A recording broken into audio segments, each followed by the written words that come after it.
Hello everyone, I am Awadh Rahman and in this video I am going to explain chapter area of rectilinear figure, chapter number 25, class 8 mathematics. So let's start the video, some basic concepts related to this chapter. Here given some key facts related to measurement. First, mm means millimeter. Wait just a minute. mm means millimetre. अब कहीं अगर आपकी book में या किसी number के साथ सिर्फ कोई डिजिट लिखी हो और mm लिखा होगा तो इस एब्रिवेशन का फुल फॉर्म समझिएगा कि वो mm मीन्स मिलीमीटर दिया गया है. और cm means centimetre, dm decimetre, m for metre, dam for decametre, hm for hectometre, km for kilometre, a for are and HA for hectare. अब ज़रा सा देखिएगा, जो प्रॉब्लम होती है नॉर्मली सारी चीज़ें आपके यूज़ में हो रही है millimetre, centimetre and metre. Problem कहाँ से होती है? जब DM या DAM आया होगा. तो डेसीमीटर एंड डेकामीटर, इस दो में डिफरेंस आपको समझना होगा. Now HM hectometre and HA hectare, इसमें डिफरेंस समझना होगा. KM किलोमीटर, ये आप जानते हैं. Now a as a are. तो ये सब बेसिक शॉर्ट फॉर्म दिया होता है क्वेश्चन में. तो सबसे बड़ी प्रॉब्लम तो यही होती है कि उसका सेंस क्या हुआ, पहले हमको ये समझना होगा, उसके बाद ही क्वेश्चन सॉल्व हो सकता है. तो ये ज़रा सा याद रखिएगा, ये बहुत इंपॉर्टेंट पॉइंट है. क्लास 8 की बुक में दिया गया है नॉर्मली, और किसी क्लास में इस तरह की डिटेल्स नहीं मिलेगी आपको इसके बाद. तो बेटर है कि इसको एज ए स्क्रीनशॉट ले लीजिएगा, या तो आप कहीं अपनी कॉपी पे, बुक पे इसको नोट करके हमेशा अपने पास रखिएगा जब तक आपको मेंसुरेशन का टॉपिक सॉल्व करना है. वैसे भी कुछ चीज़ें बेसिक है वो आपको हमेशा याद रखनी होती है, तो जैसे इसको ध्यान से लर्न कर लीजिए. Now relation between standard units of area. अब ये देखिए सारी यूनिट्स एरिया की है, लेकिन कुछ बेसिक कॉन्सेप्ट इसमें समझ लेते हैं कि जैसे 1 मीटर में कितने सेंटीमीटर या 1 किलोमीटर में कितने मीटर होंगे.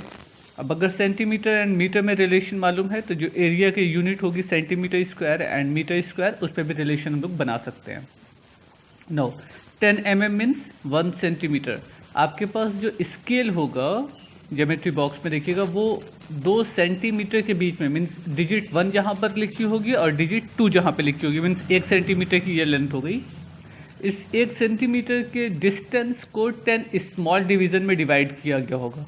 तो length of each division is called 1 mm.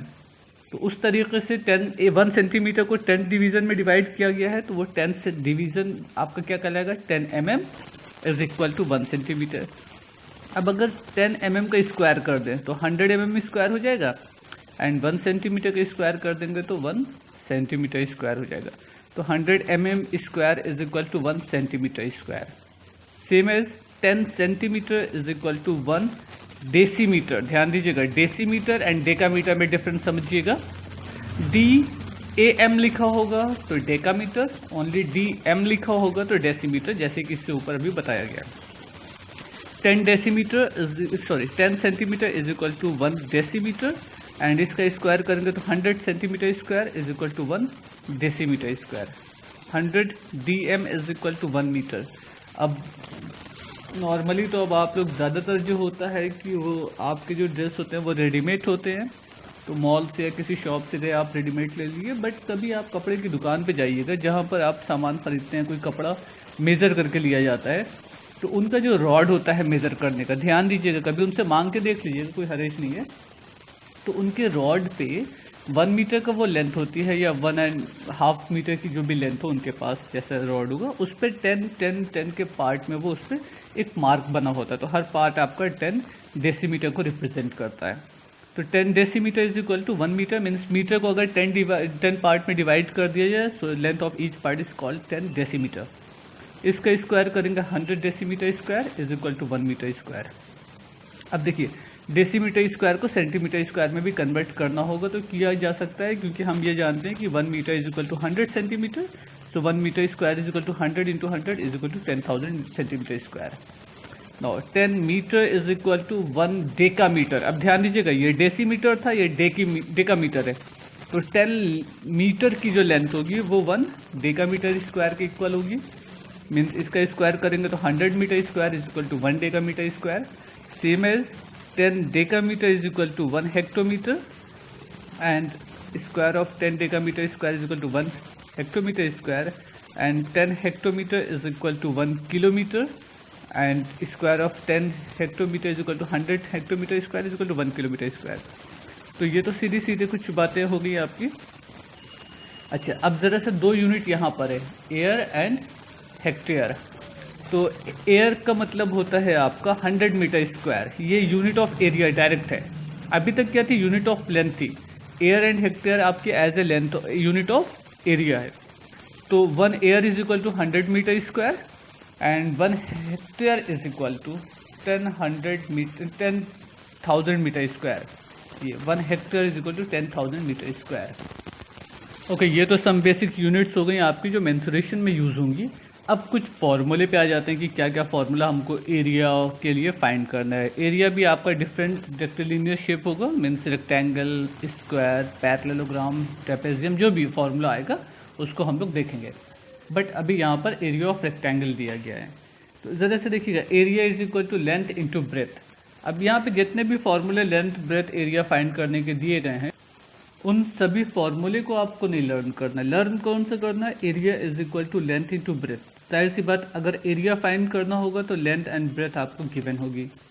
Length find करना होगा तो ब्रेथ से डिवाइड कर दीजिए। एरिया एंड ब्रेथ गिवन होगी तभी लेंथ आपसे पूछा जाएगा। तो अगर हम ब्रेथ से डिवाइड कर दें तो length is equal to area upon breadth, ये फार्मूला बन गया। इसी तरीके से ब्रेथ फाइंड करना होगा तो लेंथ एंड एरिया गिवन होगा, लेंथ से डिवाइड कर देंगे, area upon length is equal to breadth, ये फार्मूला बन गया। तो सिर्फ एक फार्मूला याद करिए, area is equal to length into breadth. इसमें जो वैल्यू दी गई हो उसको पुट कर दीजिए, थर्ड वैल्यू आप अपने आप कैलकुलेशन से फाइंड कर सकते हैं। इन केस कुछ आपको अभी कन्फ्यूज़न हो रहा हो, आप लोग लोअर क्लास में होंगे, जैसे जैसे हायर क्लास में जाइएगा ये सब बातें समझ में आने लगेंगी। तो अगर प्रॉब्लम हो तो आप इसको लर्न कर सकते हैं, बट बेटर है कि सिर्फ सारा फोकस इस फॉर्मूले पे करिए। अब जब इसमें से एक वैल्यू, दो वैल्यू आपको मालूम है तो थर्ड वैल्यू मालूम की जा सकती है, वो जैसे भी इक्वेशन को सिंप्लीफाई करते हैं। बट अगर कुछ भी प्रॉब्लम है तो आप इसको लर्न कर सकते हैं, कोई इशू नहीं है। ये तो एरिया का फॉर्मूला हो गया। एरिया का मतलब क्या होता है, जितना उस बाउंडेड रीजन में ऑक्युपाइड स्पेस होता है उस स्पेस को बोला जाता है एरिया। पेरीमीटर, पेरीमीटर का मतलब होता है लेंथ ऑफ बाउंड्री। जो बाउंड्री लेंथ होती है वो क्लोज्ड बॉडी, क्लोज शेप की पेरीमीटर को रिप्रेजेंट करती है। तो अब ज़रा सा देखिए, यहाँ पर जैसे आपको ये रेक्टेंगल गिवन है, तो अब इस रेक्टेंगल की हमको पेरीमीटर फाइंड करना है। तो रेक्टेंगल के डिफिनेशन से हम लोगों को ये मालूम होता है कि रेक्टेंगल की अपोजिट साइड सेम होगी। तो अगर ये लेंथ L है तो ये भी लेंथ L हो गई, same as breadth and breadth. तो इसकी बाउंड्री की अगर लेंथ मेज़र की जाए तो length plus breath plus length plus breadth, means length कितनी बार आ रहा है, 2 बार आ रहा है। Same as breadth and breadth, breadth भी 2 बार आ रहा है। तो L प्लस L 2L हो गए and B plus B 2B हो गए। तो अगर कोई चीज़ 2 बार ऐड की जा रही है तो उसको पेरीमीटर के फॉर्मूले से अगर डायरेक्ट लिखा जाए तो perimeter is equal to twice of length plus breadth, means length भी 2 बार है, ब्रेथ भी 2 बार है, इसलिए 2 कॉमन हो गया, twice of length plus breadth. अब इसमें लेंथ, ब्रेथ एंड पेरीमीटर ये रिलेशन हो गया। तो जाहिर सी बात, अगर आपको पेरीमीटर मालूम करना है, लेंथ एंड ब्रेथ दिया है, तो इसमें लेंथ की वैल्यू पुट कर दें, ब्रेथ की वैल्यू पुट कर दें, ऐड कर लें, जो आएगा तब डबल करिएगा। ध्यान दीजिएगा ये सब मिस्टेक नहीं हो। According to BODMAS rule, first simplify the bracket term then multiplied by 2। Same as diagonal क्या होता है, डायगोनल का मतलब होता है जस्ट अपोजिट कॉर्नर को अगर वर्टेक्स को ज्वाइन कर दिया जाए तो यहाँ से लेकर यहाँ तक की लेंथ जो होगी ये आपकी डायगोनल कहलाएगी। तो ऐसे हम ज्वाइन कर सकते हैं, एक डायगोनल हो गया हमारा AC। इसी तरीके से ऐसे ज्वाइन किया जा सकता है, ये हमारा सेकंड डायगोनल हो जाएगा। तो इस डायगोनल की लेंथ निकालना होगा तो पाइथागोरस थ्योरम से length square plus breadth square is equal to hypotenuse square, means diagonal की लेंथ मालूम हो सकती है। और रेक्टेंगल के दोनों डायगोनल सेम होते हैं, तो चाहे इसको सॉल्व करें चाहे इसको सॉल्व करें, रिजल्ट और वैल्यू फॉर्मूला हमारा एक ही अप्लाई होगा। तो length of diagonal is equal to root of length square plus breadth square. अब यहाँ पे रूट क्यों लग गया, क्योंकि लेंथ ऑफ डायगोनल स्क्वायर था ना, हाइपोटेनस स्क्वायर होता है, इसलिए हाइपोटेनस की वैल्यू निकालने के लिए लेफ्ट साइड से स्क्वायर हटाएंगे तो राइट में आपका स्क्वायर रूट आ जाएगा। तो ये इतने फॉर्मूले तो रेक्टेंगल के हो गए। अब अगर सेम फार्मूला आपको रेक्टेंगल का याद है तो हम स्क्वायर का फार्मूला बना सकते हैं उसकी हेल्प से। तो बट अगर इन केस आपको एग्जाम में कुछ कन्फ्यूजन और स्क्वायर का फार्मूला नहीं याद आ रहा है तो आप रेक्टेंगल के फार्मूले में अप्लाई कर दीजिए, आपके स्क्वायर के फार्मूले का काम हो जाएगा। लेकिन कुछ बेसिक कॉन्सेप्ट हमको ये समझना होगा कि स्क्वायर एंड रेक्टेंगल में क्या डिफरेंस होता है। स्क्वायर में क्या होगा, सारी साइड सेम होगी, जैसे यहाँ पे लेंथ एंड ब्रेथ आपकी अलग अलग होती है, बट अगर लेंथ एंड ब्रेथ दोनों सेम हो जाए तो हम ये कह सकते हैं ना, length is equal to breadth है, तो ये वैल्यू और ये वैल्यू दोनों आपकी सेम हो गई। तो अगर दोनों सेम है तो सपोज लेंथ की वैल्यू ए है तो ये भी ए होगी, ए इंटू ए, यहाँ पे क्या है ना, a into a is equal to a square, मतलब जो भी लेंथ होगी उसका स्क्वायर कर दिया, जो भी साइड ऑफ लेंथ होगी, लेंथ ऑफ साइड होगी उसका स्क्वायर कर दिया जाएगा। सेम एज पेरीमीटर में ए प्लस ए, 2a आ जाएगा ब्रैकेट में, 2a इंटू 2 4a बन जाएगा, 4a मीन्स 4 इंटू साइड या 4 इंटू लेंथ ऑफ साइड। तो इस तरीके से पेरीमीटर भी मिल सकती है स्क्वायर की एंड एरिया भी मिल सकता है सिर्फ रेक्टेंगल का फॉर्मूला अप्लाई करने पर।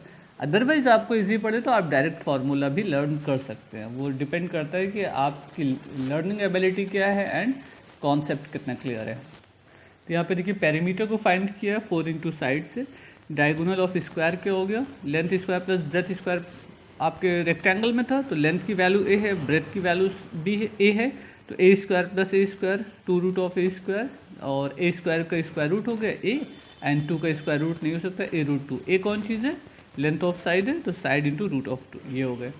Area of 4 wall and diagonals क्या होते हैं, एरिया ऑफ 4 वॉल का मतलब हो गया आपकी सीलिंग एंड रूफ को, sorry floor and roof ceiling को छोड़ दिया जाए, तो साइड सी बात 4 वॉल का एरिया क्या हो जाएगा, 2l plus b into H, ये तो यहाँ से 2 एंड h कॉमन ले लिया तो ये रिलेशन बना और ये बना। तो ये तो बहुत रेयर केस में ये क्वेश्चन इस तरीके का आपसे पूछा जाएगा, बेसिक क्वेश्चन आपके वही पूछे जाएंगे जो कि रेक्टेंगल एंड एरिया से बनते हैं, बट ये भी कॉन्सेप्ट समझिएगा एरिया ऑफ 4 वॉल का क्या है। आइए जब एरिया ऑफ 4 वॉल की बात होगी तो हम वहाँ पे अलग से इस टॉपिक पे डिस्कस कर लेंगे। So let's start the exercise 25A from first question. Now question number 1 is given, find the perimeter and area of a square whose one side is 6.5 centimeter long। अब यहाँ पे वर्ड सबसे पहले ध्यान दीजिएगा, स्क्वायर के ये डायमेंशन है। स्क्वायर कौन चीज़ होती है, ऐसी क्लोज्ड बॉडी जिसकी 4 साइड्स क्या हो, सेम हो। तो यहाँ पर सबसे पहला काम तो आपको शेप को समझना है, उसके बाद सारी साइड आपको मालूम हो जाएगी शेप के अकॉर्डिंग, क्योंकि अगर रेक्टेंगल होता तो अपोजिट साइड दी जाती, मतलब लेंथ एंड ब्रेथ दोनों मालूम होता, बट स्क्वायर वर्ड यूज़ किया है, मीन सारी साइड की लेंथ आपकी 6.5 सेंटीमीटर, पेरीमीटर एंड एरिया आपसे पूछ रहा है। तो आइए देखते हैं किस तरीके से इसका सोल्यूशन होगा। अब देखिए इसमें कहा गया है आपसे कि स्क्वायर है, तो स्क्वायर में क्या होती है, सारी साइड सेम होती ना, तो ये वैल्यूज़ आपकी सब 6.5, 6.5, 6.5 सेंटीमीटर हो जाएगी। अगर सेंटीमीटर है तो सेंटीमीटर लिख दीजिएगा, अदरवाइज कोई और यूनिट होगी तो उसके अकॉर्डिंग यूनिट लिखा जाएगा, बट यूनिट लिखना ज़रूरी है। पता चला आपने यूनिट नहीं लिखा, आपका आंसर से ही आ गया, बट यूनिट के मार्क्स 0.5 मार्क्स या हाफ मार्क्स आपके डिडक्ट हो जाएंगे, तो प्रॉब्लम आपके लिए है। अच्छा, स्क्वायर की पेरीमीटर का फॉर्मूला क्या था, 4 इंटू साइड, सिंपली यहाँ पर 4 इंटू साइड ये रख दीजिएगा। अब साइड की वैल्यू क्या गिवन है, 6.5, सो 4 मल्टीप्लाइड बाई 6.5, इनको मल्टीप्लाई कर लीजिए आप, जो भी आपका रिजल्ट आ जाए, 26 सेंटीमीटर स्क्वायर। क्लियर, बट कोशिश ये करिएगा, अक्सर ये होता है कि आपके लेवल पे जब आपको कोई चीज़ पढ़ाई जाती है तो ज़्यादा से शॉर्टकट में बताया जाता है। नॉर्मली क्या होता है, आपको फार्मूला नहीं बताया जाता, खाली बोल दिया जाता है 4 इंटू साइड होगा तो साइड की वैल्यू पुट कर दें, बट आप ये फार्मूला लिखिए, अभी आपके पास टाइम है कॉन्सेप्ट को क्लियर करने के लिए, लर्न करने का, तो जितनी बार लिखिएगा उतना कॉन्सेप्ट आपका क्लियर होगा, उतनी चीज़ें आपको लर्न होती जाएंगी। अभी से अगर आप फॉर्मूले को स्किप करना शुरू कर दीजिएगा तो इन फ्यूचर वो आपके लिए प्रॉब्लम क्रिएट करेगा। तो हर क्वेश्चन में फॉर्मूला लिखिए, सेम क्वेश्चन हो तो भी फॉर्मूला लिखिए, ठीक है ना, अभी प्रैक्टिस मस्ट है। तो ये हो गया पेरीमीटर का। Now area, area of square is equal to side square, area of square is equal to side square. अब साइड की वैल्यू क्या थी, 6.5 स्क्वायर मीन 6.5 मल्टीप्लाइड बाई 6.5। अब इसको आप मल्टीप्लाई कर लीजिए, मल्टीप्लाई करने के बाद जो भी रिजल्ट आएगा उसकी यूनिट हो जाएगी सेंटीमीटर स्क्वायर। यहाँ पे देखिए मैंने बाई मिस्टेक स्क्वायर लगा दिया, पेरीमीटर की यूनिट सेंटीमीटर होती है और एरिया का यूनिट सेंटीमीटर स्क्वायर होती है। तो ये जो भी आए आप यहाँ पे मल्टीप्लाई करके रख लीजिए, ये आपका आंसर हो जाएगा। आई थिंक ये इतना मल्टीप्लाई हो जाएगा। क्लियर, तो ये हो गया question number 1 first part. Now look see the second part of this question. Now second part, find the area of square whose perimeter is 124 centimetre. ये क्वेश्चन इंपॉर्टेंट है, ध्यान दीजिएगा। इस क्वेश्चन में क्या था, पेरीमीटर एंड एरिया आपसे पूछा गया था, जबकि साइड मालूम थी। अब साइड नहीं मालूम है, उसके इनडायरेक्टली उन्होंने पेरीमीटर दे दिया है। तो पेरीमीटर के फॉर्मूले का यूज़ करके हम पहले साइड फाइंड करेंगे। जब साइड मालूम हो जाएगी तब हम स्क्वायर के एरिया के लिए फॉर्मूला अप्लाई कर देंगे। तो ये थोड़ा सा टफ है in compare to first part. So let's see the solution of question number 1 second part. Perimeter is given 124 centimetre. Okay, ये हो गया आपकी पेरीमीटर गिवन है। तो अगर आपके पास पेरीमीटर की वैल्यू मालूम है तो सबसे पहला काम तो जहन में आपके ये आना चाहिए कि पेरीमीटर का फॉर्मूला क्या होता है। Perimeter of square, square shape given है ना, तो perimeter of square is equal to 4 into side. यहाँ पे हमने पेरीमीटर की वैल्यू पुट कर दी। Perimeter is equal to 4 into side is given 124। तो find the length of side is equal to 124 divided by 4। इससे डिवाइड हो जाएगा, 4 3 ज़ा 12, 4 1 ज़ा 4। तो ये साइड की लेंथ आपको मालूम हो गई 31 सेंटीमीटर। एक काम हो गया। अब हमको इसका एरिया फाइंड करना है। तो एरिया का फॉर्मूला क्या होता है, एरिया ऑफ स्क्वायर इज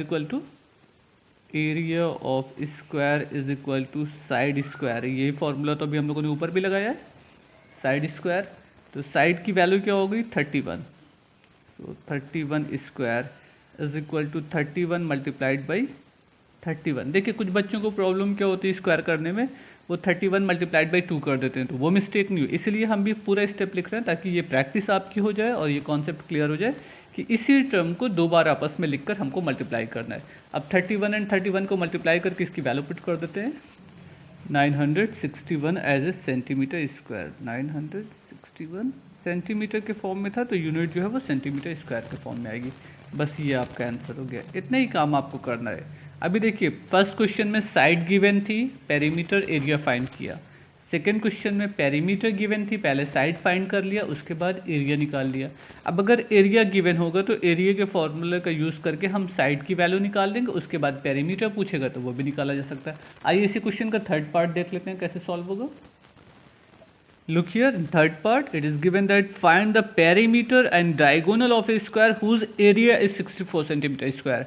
अब देखिएगा यहाँ पर पेरीमीटर एंड डायगोनल पूछा है, तो सबसे पहला काम तो हमारे पास एक फॉर्मूला होना चाहिए जिसकी हेल्प से हम पेरीमीटर फाइंड कर लें और डायगोनल के फॉर्मूले से डायगोनल की वैल्यू निकाल दें।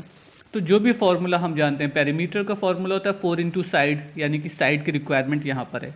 डायगोनल का फॉर्मूला होता है √2 इंटू साइड, तो साइड की रिक्वायरमेंट यहाँ पर है। तो अगर हमको साइड मालूम होगी तभी हम पेरीमीटर एंड डायगोनल फाइंड कर सकते हैं। एक बात बट गिवन है कि स्क्वायर का एरिया कितना है 64 centimetre square. So first of all apply the formula of area of square and then we can find the value of length of side of the square.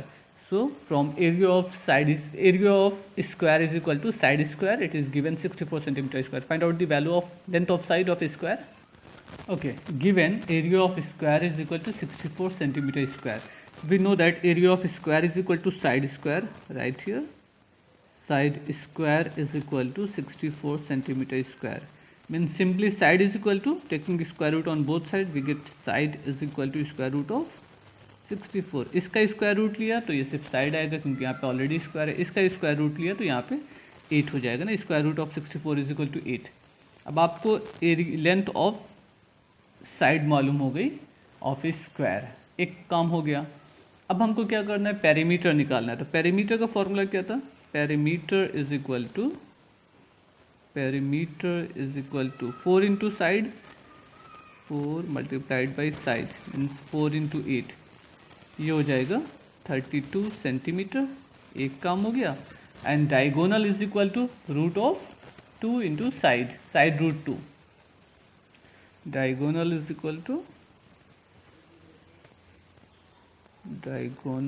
equal to side into root of 2। Side क्या थी आपको 8 centimetre मिली थी, तो यहाँ पे रख देते हैं 8√2 सेंटीमीटर बस। और इसको और कुछ सिंप्लीफाई आपको नहीं करना है।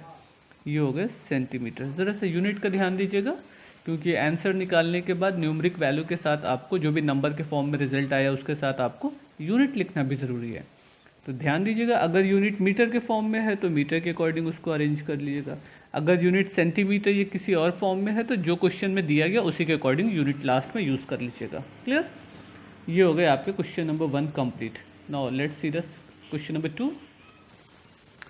Find the hectares the area find in hectares of the area of a square shaped field 14 kilometre long. एक चीज़ ध्यान दीजिएगा, जो एरिया पूछा गया है वो आपको हेक्टेयर के फॉर्म में पूछा गया है, और जो स्क्वायर फील्ड की लेंथ दी गई है वो 14 मीटर है। तो स्क्वायर शेप है तो सारी लेंथ आपकी 14 किलोमीटर होनी है, तो वो तो अलग चीज़ है। बट ये किलोमीटर के फॉर्म में है, एरिया हेक्टेयर के फॉर्म में पूछ रहा है। हेक्टेयर क्या है? यूनिट ऑफ एरिया है। तो अब हेक्टेयर एंड किलोमीटर में भी हम रिलेशन बना सकते हैं, हेक्टेयर एंड मीटर स्क्वायर के फॉर्म में भी हम रिलेशन बना सकते हैं। तो पहले समझ लेते हैं कि कौन सा रिलेशन बनाना बेटर रहेगा हमारे लिए, क्या इजी रहेगा। आइए हेक्टेयर को फिर से समझते हैं। ये देखिए आपकी बुक में दिया था ना, 1 hectare is equal to 1000 metre square, sorry 10,000 metre square.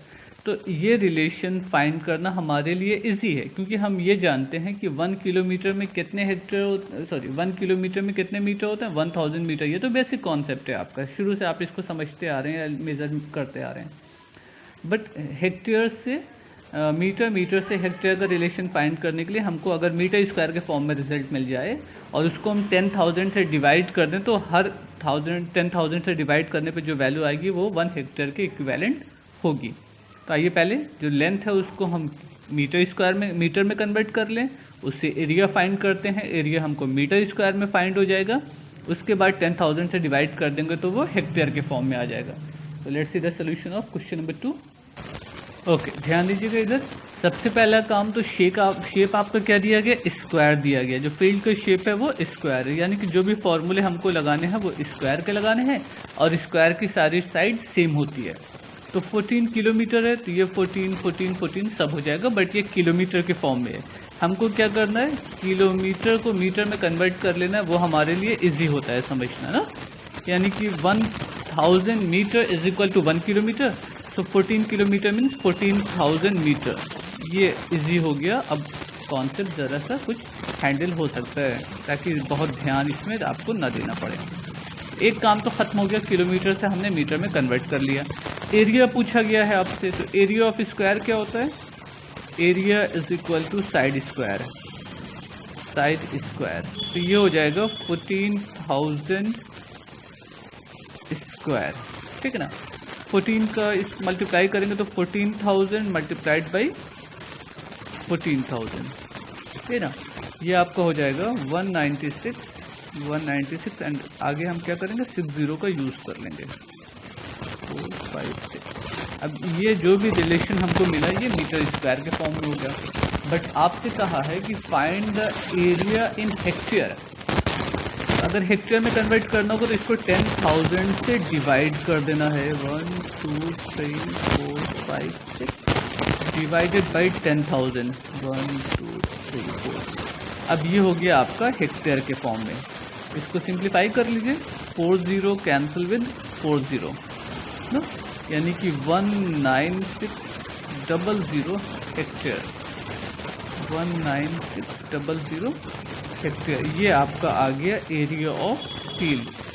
हम इसको किलोमीटर के फॉर्म में भी सॉल्व कर सकते थे, बट बेटर ये था कि सिर्फ एक रिलेशन आप याद रखिए कि 1 hectare is equal to 10,000 metre square. उससे आपको सॉल्व करने में इजी होगी। 1 hectare is equal to 10,000 metre square. इसी रिलेशन का यूज़ हम लोगों ने किया है। क्लियर? तो ये कॉन्सेप्ट ज़रा सा इजी है। ओके, ये हो गया आपका question number 1 and question number 2 complete. Now question number 3 में टेबल बनी हुई है, उसको खाली समझ लेते हैं, बाकी काम आप खुद से कर लीजिएगा। एक क्वेश्चन उसको सॉल्व करके देख लेते हैं कैसे सॉल्व होगा, बाकी फिर अपने से कर लीजिएगा। ओके, अब इस क्वेश्चन में देखिए लेंथ मालूम है आपको, एरिया मालूम है। तो अगर लेंथ एंड एरिया मालूम है तो ब्रेथ निकालने के लिए क्या होगा, breadth is equal to area upon length. Means area की जो भी वैल्यू है उसको लेंथ वाली वैल्यू से डिवाइड कर दीजिए तो आपको ब्रेथ मालूम हो जाएगी।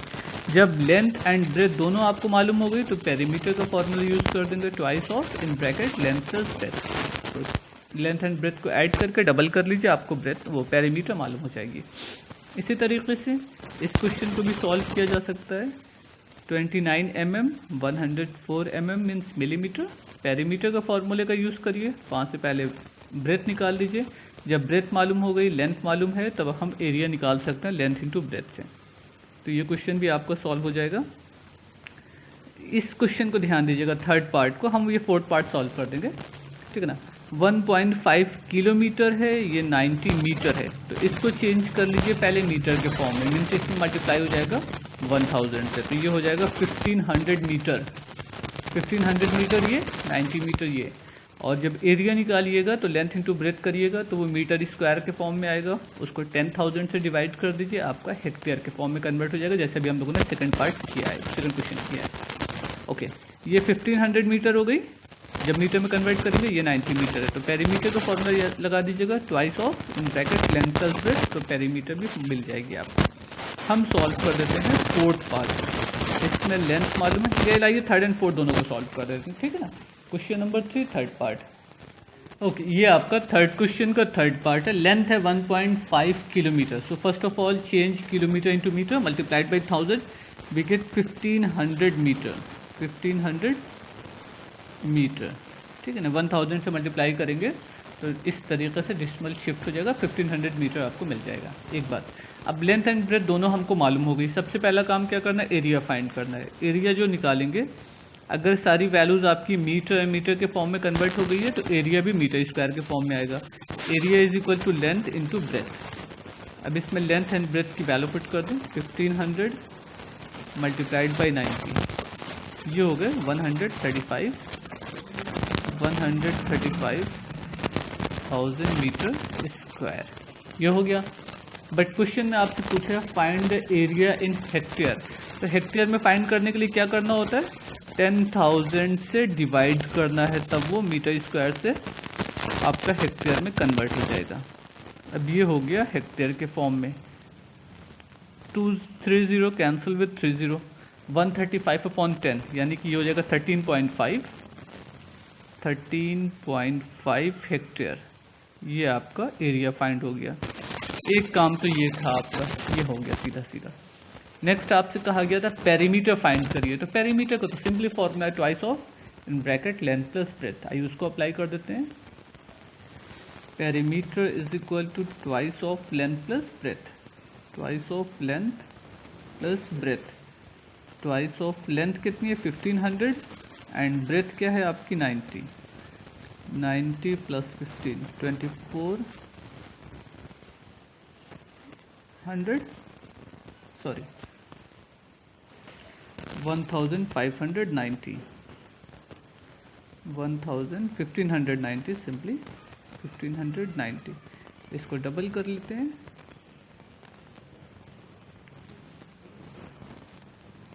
$3180 मीटर स्क्वायर। ये ध्यान दीजिएगा मीटर स्क्वायर के फॉर्म में ये आ रहा है, क्लियर। तो ये पेरीमीटर का फॉर्मूला हो गया। यूनिट को चेंज करना होगा तो सिंपली बस जो सबसे वीडियो की स्टार्टिंग में था कि कैसे कौन सी यूनिट किस में कन्वर्ट की जाएगी वो आ जाएगा। पेरीमीटर है तो मीटर स्क्वायर नहीं आएगा, सिर्फ मीटर आएगा। ओके, ठीक है ना। ये हो गए हमारे third part. Now fourth part में क्या कर रहा है इसी क्वेश्चन के, आइए वो भी समझ लेते हैं एक बार। Now fourth part, length is given 40 metre and area is 1 are. अब फिर से प्रॉब्लम ये होगी कि एयर कौन चीज़ होती है, हेक्टेयर पे तो अभी हम लोगों ने समझ लिया था। एयर एंड हेक्टेयर ये दोनों यूनिट होती है एरिया की, but are is equal to how many metre square. ये देखिए ये फॉर्मूला था ना, 1 are is equal to 100 metre square. Mean simply जब हम एरिया फाइंड करेंगे तो वो मीटर स्क्वायर के फॉर्म में आएगा, तो जब उसको हम 100 से डिवाइड कर देंगे तो वो 1 ईयर के फॉर्म में कन्वर्ट हो जाएगा। तो सिंपली पहले एरिया निकाल देते हैं, मीटर स्क्वायर में आता है। एरिया के फॉर्मूले से मीटर स्क्वायर की फॉर्म में रिजल्ट मिलेगा, उसके बाद 100 से डिवाइड कर लेंगे तो एयर के फॉर्म में मिल जाएगा। Let's see the solution of fourth part of question number 3। Okay, length given है 40 metre and area is equal to 1 are. तो अब एक एयर में कितने मीटर स्क्वायर होता है, 100 मीटर स्क्वायर। ये भी हम लोगों ने देखा था, ठीक है ना। ये यूनिट ऑफ एरिया है। तो अब एरिया का फॉर्मूला क्या होता है, area is equal to length into breadth. Mean simply breadth find करना होगा तो लेंथ से डिवाइड कर देंगे। बहरहाल एरिया गिवन है आपका 100 metre square, length 40 multiplied by breadth, इससे डिवाइड कर दें 100/40 is equal to breadth. 2 0 cancel with 2 0, 2 5 10, 2 2 4।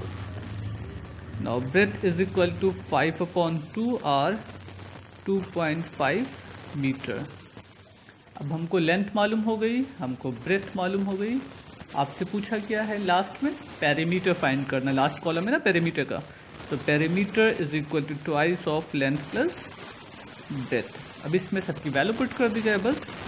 Twice of length कितनी है आपकी 40 एंड ब्रेथ क्या है 2.5, तो पहले ब्रैकेट को ऐड कर लें।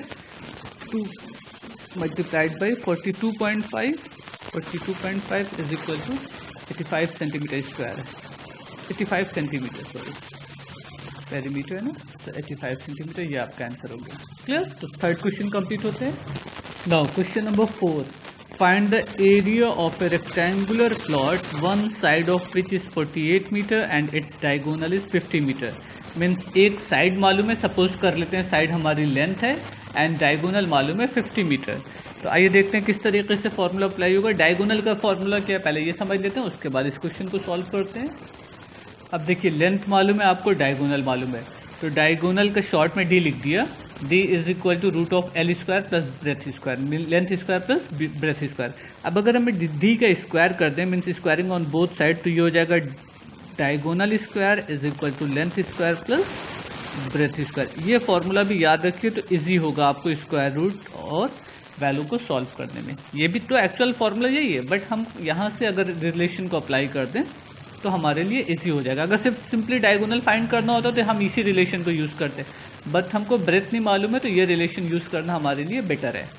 नाउ 50 स्क्वायर, डायगोनल आपका 50 है, तो 50 square is equal to length square means 48 square plus breadth square. ये सॉल्व करके यहाँ से ब्रेथ की वैल्यू मालूम कर लेते हैं।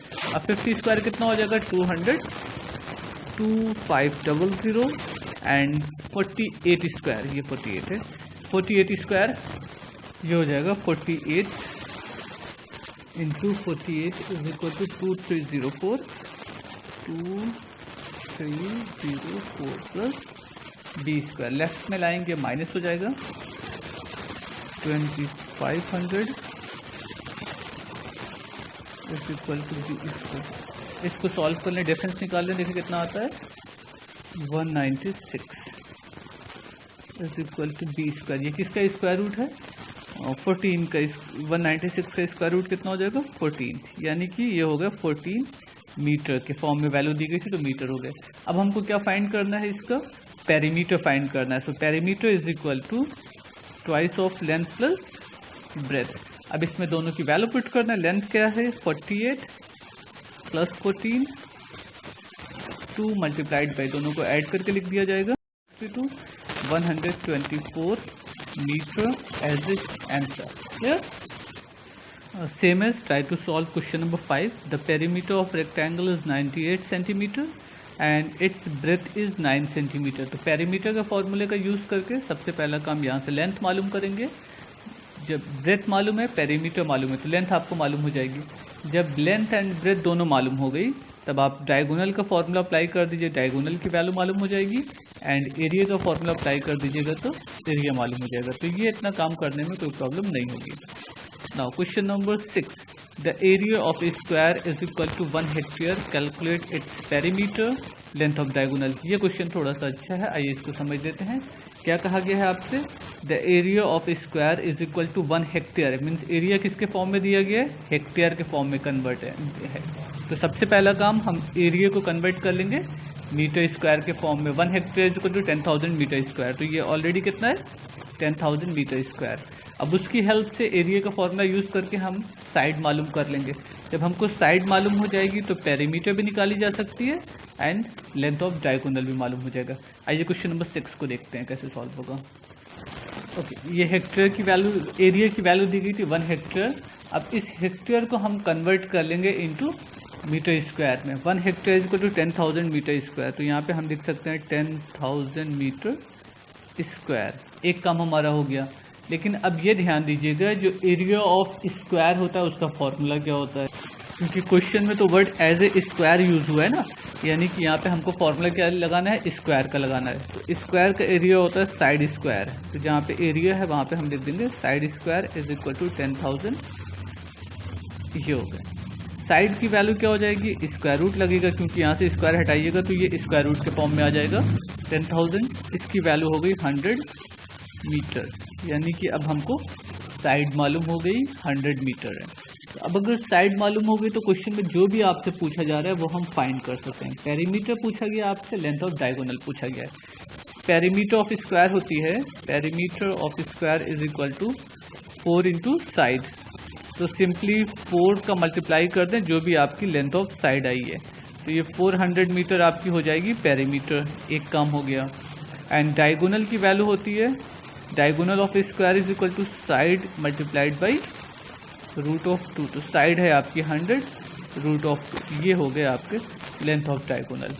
तो बस इतना ही काम करना है इस क्वेश्चन में, और कुछ नहीं है।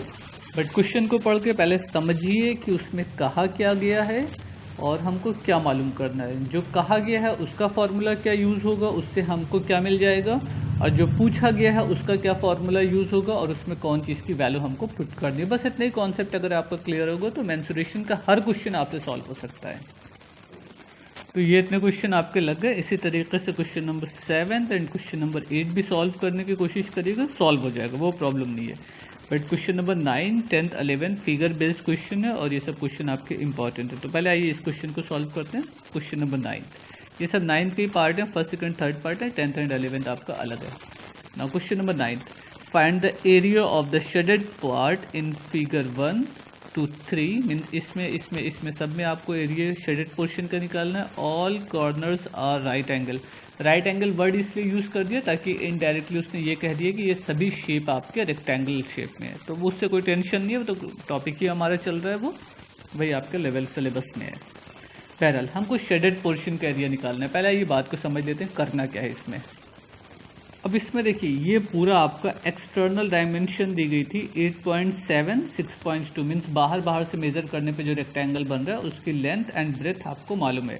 तो अगर हम टोटल एरिया फाइंड करना हो हमको इस पूरे रीजन का, तो लेंथ इंटू ब्रेथ मल्टीप्लाई कर देंगे, एरिया मालूम हो जाएगा। और इंटरनल जो पोर्शन आपका वाइट है इसकी डायमेंशन दी गई 6.7 सेंटीमीटर, 4.2 मीटर एंड 6.7 मीटर। तो इंटरनल एरिया फाइंड करना होगा तो 6.7 मल्टीप्लाइड बाई 4.2 कर देंगे तो इंटरनल एरिया मालूम हो जाएगा। मीन्स टोटल एरिया फाइंड करना होगा तो एक्सटर्नल डायमेंशन को आपस में मल्टीप्लाई करेंगे, इंटरनल एरिया के लिए इंटरनल डायमेंशन को मल्टीप्लाई कर देंगे। बट अगर सिर्फ शेडेड पोर्शन को निकालना हो, ये जो शेडेड पोर्शन है जितना डार्क कलर्ड है, इस पोर्शन का एरिया निकालना होगा तो outer area minus inner area करेंगे तो हमारा सॉल्व हो जाएगा। तो आप एक बार एक्सटर्नल एरिया निकाल लीजिए बाहर के डायमेंशन से मल्टीप्लाई करके, इनर एरिया फाइंड कर लीजिए इनर डायमेंशन को मल्टीप्लाई करके, और दोनों का डिफरेंस निकाल लीजिए, माइनस कर लीजिएगा, आउटर माइनस इनर आपको रिजल्ट मिल जाएगा। सेकंड एंड थर्ड पार्ट थोड़ा सा अच्छा है, इंपॉर्टेंट है, टफ है, तो ये बता देता हूँ। Now question number 9 second part, पहले इसका डायग्राम बना लें तब एक्सप्लेन करना इजी रहेगा। इसमें भी ये समझिएगा आपसे शेडेड पोर्शन का एरिया पूछा गया, मीन्स ये एरिया इतना हमको फाइंड करके बताना है कितना होगा। तो टोटल एरिया में से ये वाइट वाले पोर्शन को माइनस कर देना है, तभी हमारा शेडेड पोर्शन का एरिया मालूम होगा। तो टोटल पोर्शन का एरिया कैसे निकलेगा, जैसे इस पूरे रेक्टेंगुलर शेप का एरिया निकालना होगा तो लेंथ मल्टीप्लाइड बाई ब्रेथ कर लेंगे, मालूम हो जाएगा। ये पूरी लेंथ हो गई, ये पूरा ब्रेथ हो गया। बट इस वाइट पोर्शन का एरिया निकालने के लिए हमको इसकी लेंथ मालूम करनी होगी और इसकी ब्रेथ मालूम करनी होगी। तो इसकी लेंथ नहीं मालूम है, देखिए ये पूरी लेंथ है 19.6 और यहाँ से लेकर यहाँ तक की लेंथ है 5.4, यानी कि ये लेंथ हमको मालूम करना होगा। इस पूरी लेंथ में से ये माइनस कर देंगे तो मालूम हो जाएगा एक काम। और ये पूरी लेंथ यहाँ से लेकर यहाँ तक आपका दिया गया 15 मीटर, तो इस पूरी लेंथ 15 मीटर में से 2 यहाँ से कम हो गया, 2 यहाँ से कम हो गया, मीन्स टोटल 15 में से कितना कम हो गया, 15 - 2 इज इक्वल टू -4, यानी कि 4 यूनिट आपके कम हो गए। तो ये लेंथ हमारी 11 आ जाएगी और ये लेंथ 19.6 में से ये माइनस कर देंगे तो ये वैल्यू मालूम हो जाएगी। आइए अब इसको बना के सॉल्व करते हैं और फिर इसका कैलकुलेशन देखते हैं कैसे होगा। ओके, अब देखिए जैसे इसकी वैल्यू को हमको फाइंड करना ना, ए यहाँ से लेकर यहाँ तक की वैल्यू कितनी होगी। तो 19.6 में से यहाँ पे सॉल्व कर लेते हैं। 19.6 में से क्या माइनस करना है, 5.4 इसमें से माइनस कर लेंगे तो ये हो जाएगा हमारा 14.2, यानी कि ये लेंथ कितनी मिल गई, 14.2। और ये पूरा 15 था ना, यहाँ से लेकर यहाँ तक 15 था। इस 15 में से 2 यहाँ पे माइनस हो गया, 2 यहाँ से माइनस हो गया, तो ये कितना मिल जाएगा हमें, 11। ठीक है ना। तो अब आउटर एरिया निकालने के लिए length into breath, inner area निकालने के लिए लेंथ इंटू ब्रेथ करेंगे। फिर इस पोर्शन का अगर एरिया फाइंड करना है तो टोटल एरिया में से ये वाइट वाले पोर्शन इनर एरिया को माइनस कर देंगे, हमारा शेडेड पोर्शन का एरिया निकल आएगा। आइए इसको सॉल्व करते हैं, थोड़ा सा शॉर्टकट सॉल्व करते हैं, डायरेक्ट वैल्यू निकाल दे रहे हैं, दोनों का डिफरेंस निकाल लेंगे, आप समझ जाइएगा। बाकी अगर डिटेल आपको देना होगा तो आप इसको अपनी कॉपी पे डिटेल्स लिख लीजिएगा, अदरवाइज ये भी सफिशिएंट है। Now area of shaded portion, area of shaded portion is equal to outer area means outer length into breadth। देखिए ये outer area ना, length into breadth, ये outer area हो गया minus inner area 14.2 multiplied by 11। इसको आप solve कर लीजिए, आपको रिजल्ट मिल जाना चाहिए। ये मल्टीप्लाई करके देख लेते हैं कितना आएगा। तो आउटर एरिया हमारा हो जाएगा 294 माइनस 14.2 मल्टीप्लाइड बाई 11, ये हो जाएगा 156.2। अब जरा से दोनों का डिफरेंस निकाल लेते हैं, देखते हैं कितना रिजल्ट आता है। 137.8 और इसके बाद ये ध्यान दीजिएगा आपकी यूनिट किस फॉर्म में थी। अगर मीटर में थी तो एरिया है तो जाहिर सी बात मीटर स्क्वायर होगा, और अगर किसी और फॉर्म में होती तो उसी यूनिट का स्क्वायर लगा दिया जाता है। तो बस इस तरीके के क्वेश्चन में आपको यही एक काम करना है। थर्ड पार्ट इसका बहुत इंपॉर्टेंट है, उसको अच्छे से समझिएगा और कई बार रिवाइज कर लीजिएगा। ये शेप है आपका थर्ड पॉइंट का। इसमें देखिएगा जो भी शेडेड पोर्शन है वो इस पूरे आउटर एरिया में से जो प्लस वाला साइन हो रहा है इसको माइनस किया जा रहा है। बट प्लस साइन का हमको डायरेक्ट कोई फॉर्मूला तो मालूम नहीं होता है। प्लस साइन को अगर हम रेक्टेंगुलर शेप में कन्वर्ट कर लें तो एक रेक्टेंगल हमारा ये बन जाएगा और एक रेक्टेंगल इस तरीके से बन जाएगा। तो जब इस रेक्टेंगल को माइनस करेंगे तो इसमें ये वाला पोर्शन तो ऑलरेडी माइनस हो चुका है, और जब इस रेक्टेंगल को माइनस करेंगे तो ये मिडिल पोर्शन आपका कॉमन पोर्शन 2 बार माइनस हो जाएगा ना। एक बार इसको माइनस करने में हो चुका है, जब इसको माइनस करेंगे दोबारा हो जाएगा। तो इस बीच वाले पोर्शन के लिए हमको क्या करना होगा, ये ज़रा सा बातों को समझिएगा। एक मेथड तो ये हो गया। दूसरा मेथड ये है कि अगर हमको ये मालूम हो जाए कि ये साइड हमारी कितनी कितनी है तो हर पोर्शन का एरिया निकाल के हम ऐड कर सकते थे। इस कॉर्नर का एरिया प्लस इस कॉर्नर का एरिया प्लस इसका एरिया प्लस इसका एरिया। तो बट उसमें थोड़ी सी प्रॉब्लम ये हो सकती है कि हो सकता है कि ये वैल्यू आपकी डिफरेंट आ जाए, क्योंकि ऐसा कुछ तो दिया नहीं कि वो सिमेट्रिकल फॉर्म में है ना। तो बेटर ये है कि बस हमको इस पोर्शन को एरिया को माइनस करना है, इस पोर्शन के एरिया को माइनस करना है, और जो value middle corner common value 2 बार माइनस हो गई तो एक बार हमको वापस लाके ऐड करना होगा, क्योंकि 2 बार तो माइनस नहीं करना है, एक ही बार माइनस करना है ना। आइए पहले से इसके फिगर को बनाते हैं, फिर समझते हैं कौन सी वैल्यू किसके इक्वल है। तो ये आपका इस तरह का डायग्राम हो गया। तो सबसे पहला काम तो जो पूरा रेक्टेंगुलर पोर्शन था उसकी ब्रेथ हमको मालूम है 6.7 मीटर, बट लेंथ नहीं मालूम है। लेंथ की जगह पे उन्होंने क्या दे दिया है, अलग अलग वैल्यूज दे दिए पोर्शन की, 4.2, 4.2 एंड 1.5। इनको ऐड करके कितना मिल जाएगा, 9.9। तो ये एग्जैक्ट वैल्यू क्या है, अप्रॉक्स नहीं है, एग्जैक्ट सॉरी क्या है, 9.9 मीटर। तो ये इतनी चीज़ें हो गई। अगर हमको पूरी शीट का एरिया मालूम करना होता तो लेंथ इंटू ब्रेथ कर लेते, हमारा टोटल एरिया मालूम हो जाता। उस टोटल एरिया में से हमको इस एरिया को माइनस करना है, ये पूरा एरिया यहाँ से लेकर यहाँ तक जितना भी है। अच्छा, वापस इस एरिया को माइनस करना है, बट ये जो बीच वाला पोर्शन है ये तो 2 बार माइनस हो जा रहा है ना। ये वाला पोर्शन हमने 2 बार माइनस कर दिया, इसमें भी हो गया, इसमें भी हो गया। तो इस पोर्शन को एक बार वापस लाकर ऐड करना होगा। अच्छा, इसकी ये लेंथ कितनी है, ये लेंथ दी गई है 1.5। ये 1.5 है ना, तो ये भी 1.5 होगी, और ये 1.5 है तो ये भी 1.5 होगी। तो 1.5 इंटू 1.5 ये पोर्शन हमको लाकर ऐड करना होगा। ठीक है ना। आइए इसका समझते हैं कैसे सॉल्व होगा ये question. Area of shaded portion is equal to, आपकी बुक में जो शेडेड पोर्शन है वो सिर्फ इतना है, ये प्लस इधर का शेडेड पोर्शन है ये शेडेड पोर्शन है और ये शेडेड पोर्शन है। ये बीच वाला तो हमने समझाने के लिए रेड से कर दिया ताकि इसको हमको एक बार ऐड करना होगा क्वेश्चन में। Okay, area of shaded portion is equal to total area length into breadth 9.9 multiplied by 6.7। ये तो पूरा रेक्टेंगुलर पोर्शन का एरिया हो गया, माइनस ये जो एक स्ट्रिप है पतली सी। इस स्ट्रिप की लेंथ कितनी है 9.9 एंड ब्रेथ कितनी है 1.5। तो 9.9 multiplied by 9.9 multiplied by 1.5 minus इस स्ट्रिप को भी माइनस करना होगा।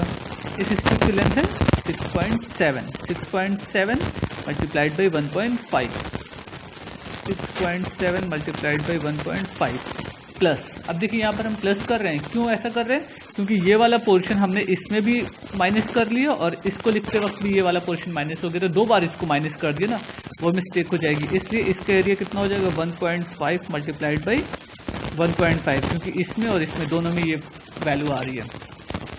अब इसको सॉल्व करके हमको जो भी रिजल्ट मिलेगा वही हमारा फाइनल आंसर हो जाएगा शेडेड पोर्शन का। ये इसको सिंप्लीफाई करके देखते हैं कितना रिजल्ट आता है। तो सब मल्टीप्लाई करने पर आपको वैल्यू इस तरीके से मिलेगी। वीडियो लेंथी हो जाएगा तो कोई मतलब नहीं मल्टीप्लिकेशन आपको दिखाना, मल्टीप्लाई आप कर लीजिएगा, डायरेक्ट वैल्यू यहाँ पे लाकर रख दीजिए। देखिए फर्स्ट एंड लास्ट टर्म आपका पॉजिटिव है, इनको पहले ऐड करके लिख लेते हैं कितना होगा, और ये दोनों आपका निगेटिव है, इनको ऐड करके लिखा जाएगा बट साइन आपका माइनस में आएगा। प्लस प्लस ऐड होकर प्लस के फॉर्म में साइन आएगा एंड माइनस माइनस ऐड होकर माइनस के फॉर्म में साइन आएगा। एक तरीके के होंगे तो जो ऐड किया जाएगा नंबर और वही साइन आएगा जो दिया गया था। प्लस एंड प्लस होगा ऐड करके प्लस आएगा, माइनस एंड माइनस होगा तो ऐड करके माइनस आएगा। तो फर्स्ट एंड लास्ट नंबर को ऐड करके लिख लेते हैं, ओवरऑल आपका ये आंसर हो जाएगा। तो ये इतना कैलकुलेशन आप लोग अपने से कोशिश करिएगा, इसमें से कॉपी पेस्ट करने की जरूरत नहीं है। ये पॉजिटिव है, ये पॉजिटिव है, ऐड किया ये रिजल्ट मिल जाएगा। ये दोनों निगेटिव है फिर भी ऐड किए जाएंगे क्योंकि माइनस माइनस ऐड होगा और रिजल्ट माइनस में आएगा। अब पॉजिटिव निगेटिव सब्ट्रैक्ट होता है, सब्ट्रैक्ट करके देख लीजिए 43.68 मीटर स्क्वायर आपका आंसर हो जाएगा। क्लियर? ये हो गया आपके क्वेश्चन नंबर 9 थर्ड पार्ट। ये क्वेश्चन बहुत इंपॉर्टेंट है, सेकंड एंड थर्ड पार्ट से खूब अच्छे से प्रैक्टिस कर लीजिएगा। Clear? Now next question. Now question number 10. An open tank is 3 meter long, 2 meter wide and 1 meter 50 centimeter deep. Find the amount of paint required to paint its inside and outside if 1 kg of paint covers 20 square meters. Neglect the thickness of the material. Means simply एक आपका cubical box, cubical shape box है, open box है, means ऊपर की तरफ उसका pack नहीं है, तो जाहिर सी बात उसके अंदर के पोर्शन पे और बाहर के पोर्शन पर आपको पेंट करना है। अब जो सरफेस हमको पेंट करना है उसी सरफेस का एरिया हमको फाइंड करना है। सिंपली उसको अरेंज कर लेंगे 20 सेंटीमीटर स्क्वायर में 1 kg होता है, तो जितने अभी आएगा उसको 20 से डिवाइड कर देंगे, मालूम हो जाएगा कितने kg पेंट की हमको रिक्वायरमेंट है। एक बार जरा सा सपोज करिएगा जैसे आप जिस रूम में बैठे हुए हैं इस टाइम, तो उस रूम में 4 वॉल है और प्लस सपोज आपके पास ऊपर से वो रूम कवर नहीं होता, ओपन होता, सीलिंग नहीं होती उसके, बट पेंट जब किया जाता तो 4 वॉल पे पेंट होता। बट यहाँ पर जो पेंट का पोर्शन बोला जा रहा है वो हमको फ्लोर पे भी करना है, क्योंकि टैंक है तो उसकी सारी वॉल पर होगा, प्लस उसकी जो ज़मीन होगी उस पर भी पेंट करना होगा, उसका जो बेस होगा उस पर भी पेंट करना होगा। तो ये तो इंटरनल पोर्शन हो गया। ऐसे एक्सटर्नल पोर्शन भी हमको 5 सरफेस मिलेंगे, 4 वॉल प्लस एक बेस, तो 4 + 1 5 इंटरनल, 4 + 1 5 एक्सटर्नल। बट यहाँ पर थिकनेस को उन्होंने बोला नेग्लिजिबल है, मतलब थिकनेस के बारे में आपको मेजरमेंट नहीं करना, वो अप्रॉक्स सेम है। तो जो अंदर का एरिया आएगा उसी को डबल कर देंगे, वही हमारा एरिया बाहर का हो जाएगा। तो हमको सिर्फ इंटरनल एरिया निकालना है 5 सरफेस का, 4 वॉल प्लस बेस का, उसके बाद मल्टीप्लाई कर देंगे 2 से, तो टोटल एरिया मालूम हो जाएगा। 20 से डिवाइड कर देंगे तो 20 स्क्वायर मीटर में 1 kg होता है, तो जो भी एरिया आएगा उसको 20 से डिवाइड करके मालूम कर लेंगे कितने kg पेंट की रिक्वायरमेंट होगी। ठीक, इसी सब तरीके के क्वेश्चन आपके क्लास 7 में भी हैं। तो क्लास 7 की प्लेलिस्ट पे चले जाइएगा, तो वहाँ से आपको क्लास 7 के इस चैप्टर के वीडियो मिल जाएंगे। सारे क्वेश्चन आपको हो सकता है कुछ क्वेश्चन चेंज हो, कुछ क्वेश्चन सेम हो, तो वहाँ पे कुछ हेल्प मिल जाएगी। इसलिए कुछ क्वेश्चन हम गैप कर दे रहे हैं क्योंकि वहाँ पे सारे क्वेश्चन बताए जा सकते हैं।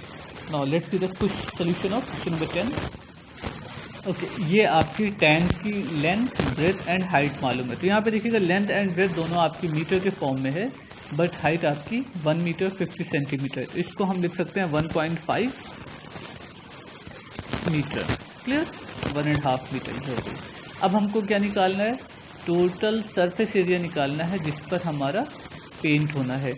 तो एरिया, टोटल एरिया भी हम लिख रहे हैं, बता रहे हैं क्या करना है। Total area is equal to, total 5 side है ना, जिसमें से 4 आपके पास वॉल है, 2 length plus breath into height, ये 4 वॉल का एरिया हो गया, area of 4 wall, plus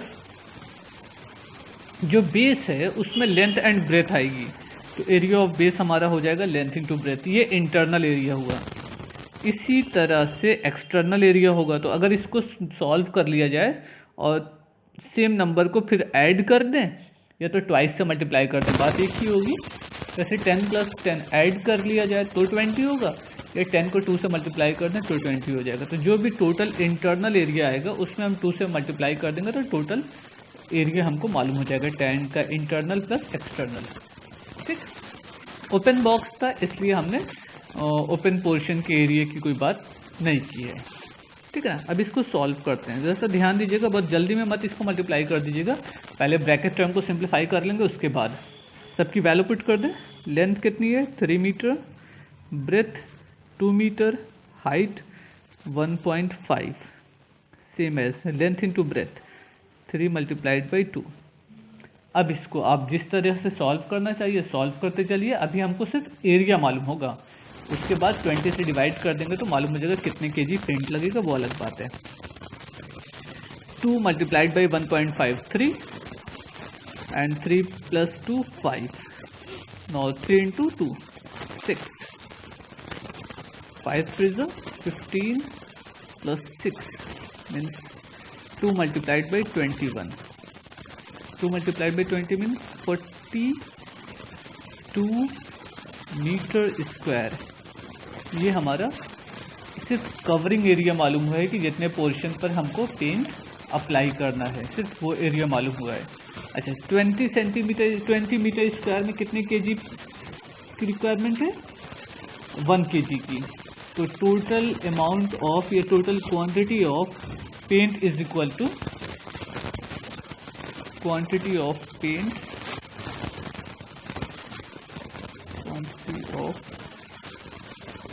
paint is equal to 42 divided by 20 kg, क्योंकि 20 स्क्वायर मीटर पे 1 kg की रिक्वायरमेंट है, तो 20 से डिवाइड कर दें, देखने कितने kg होगा।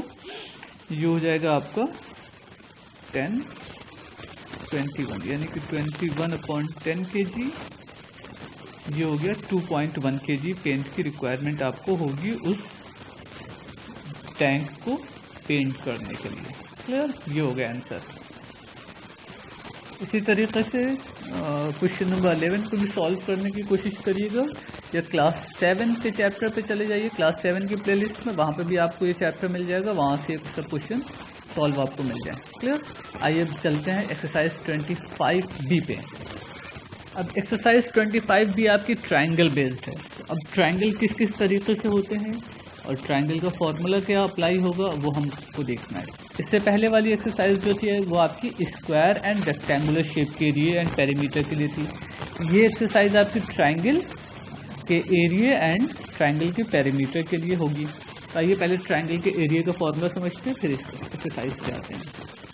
देखिए, ये सब फॉर्मूले तो आप लोगों ने बहुत पहले से पढ़ा होगा। Area of triangle is equal to 1/2 base into height.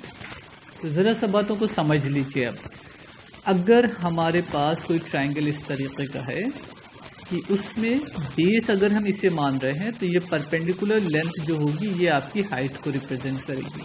अगर बेस इधर माना जाएगा तो फिर हाइट ये नहीं कहलाएगा, हाइट इधर चला जाएगा, जो परपेंडिकुलर लेंथ होगी अपोजिट वर्टेक्स की। जैसे ये बेस है तो AD एज ए हाइट, इसमें बेस AB ये माना गया है तो हाइट DC को माना जाएगा। इसी तरीके से इस फिगर में अगर ये बेस माना जा रहा है तो हाइट ये माना जाएगा। तो मतलब जहाँ बेस होगा उसके परपेंडिकुलर लाइन जो ड्रॉ की जाएगी अपोजिट वर्टेक्स से वो आपकी हाइट को रिप्रेजेंट करेगी। एक बात, ये तो सीधा सीधा कॉन्सेप्ट था। लेकिन अगर क्वेश्चन ऐसा हो जिसमें बेस मालूम ही ना हो, मीन्स उसमें परपेंडिकुलर हाइट भी नहीं गिवन हो और ये भी नहीं क्लियर हो कि बेस क्या है, तब उस कंडीशन में क्या फॉर्मूला अप्लाई होगा, हीरोन्स फार्मूला अप्लाई होगा। हीरोन्स फार्मूले के लिए एक कंडीशन ये होनी चाहिए कि आपके पास ट्रायंगल की सारी साइड मालूम हो, मीन्स उसकी जो भी साइड है, जितनी भी साइड है, 3 साइड होंगे तो 3 साइड्स की लेंथ आपको मालूम हो। Under root S, S minus A, S minus B, S minus C. अब एस कौन चीज़ है? अगर सारी साइड को ऐड कर दिया जाए एंड 2 से डिवाइड कर दिया जाए तो एस मालूम हो जाएगा। जो ट्वाइस ऑफ एस है 2s, तो ये sum of a plus b plus c है ना, तो सारी साइड का जो ऐड करने पर मिलेगा वो पेरीमीटर कहलाएगा। मीन्स 2s क्या होता है? पेरीमीटर। और हाफ ऑफ एस यानी कि सिंगल एस क्या होगा? Semi perimeter. Half of S क्या कहलाएगा? हाफ ऑफ 2s क्या कहलाएगा? Semi perimeter. मीन्स एस क्या है? Semi perimeter. And twice of क्या एस हो गया? पेरीमीटर होगा। ये समझिएगा, ट्वाइस ऑफ एस का मतलब हो गया sum of all 3 side of a triangle. अच्छा, अब इसमें एक चीज़ और समझ लेते हैं, ए बी सी क्या है। अगर ट्रायंगल ए बी सी है तो जो वर्टेक्स ए है उसके अपोजिट साइड को ए माना गया है, वर्टेक्स बी के अपोजिट साइड को स्मॉल बी से रिप्रेजेंट किया जा रहा है, वर्टेक्स सी के अपोजिट साइड को स्मॉल सी से रिप्रेजेंट किया जा रहा है। ये कॉन्सेप्ट ज़रा से समझिएगा, हायर क्लास में इम्पोर्टेंट के पॉइंट ऑफ व्यू से ज़रूरी है। तो हीरोन्स फॉर्मूला हो गया। एरिया ऑफ इक्विलेटरल ट्रायंगल क्या होता है? Equilateral triangle means such type of triangle whose 2 sides are equal.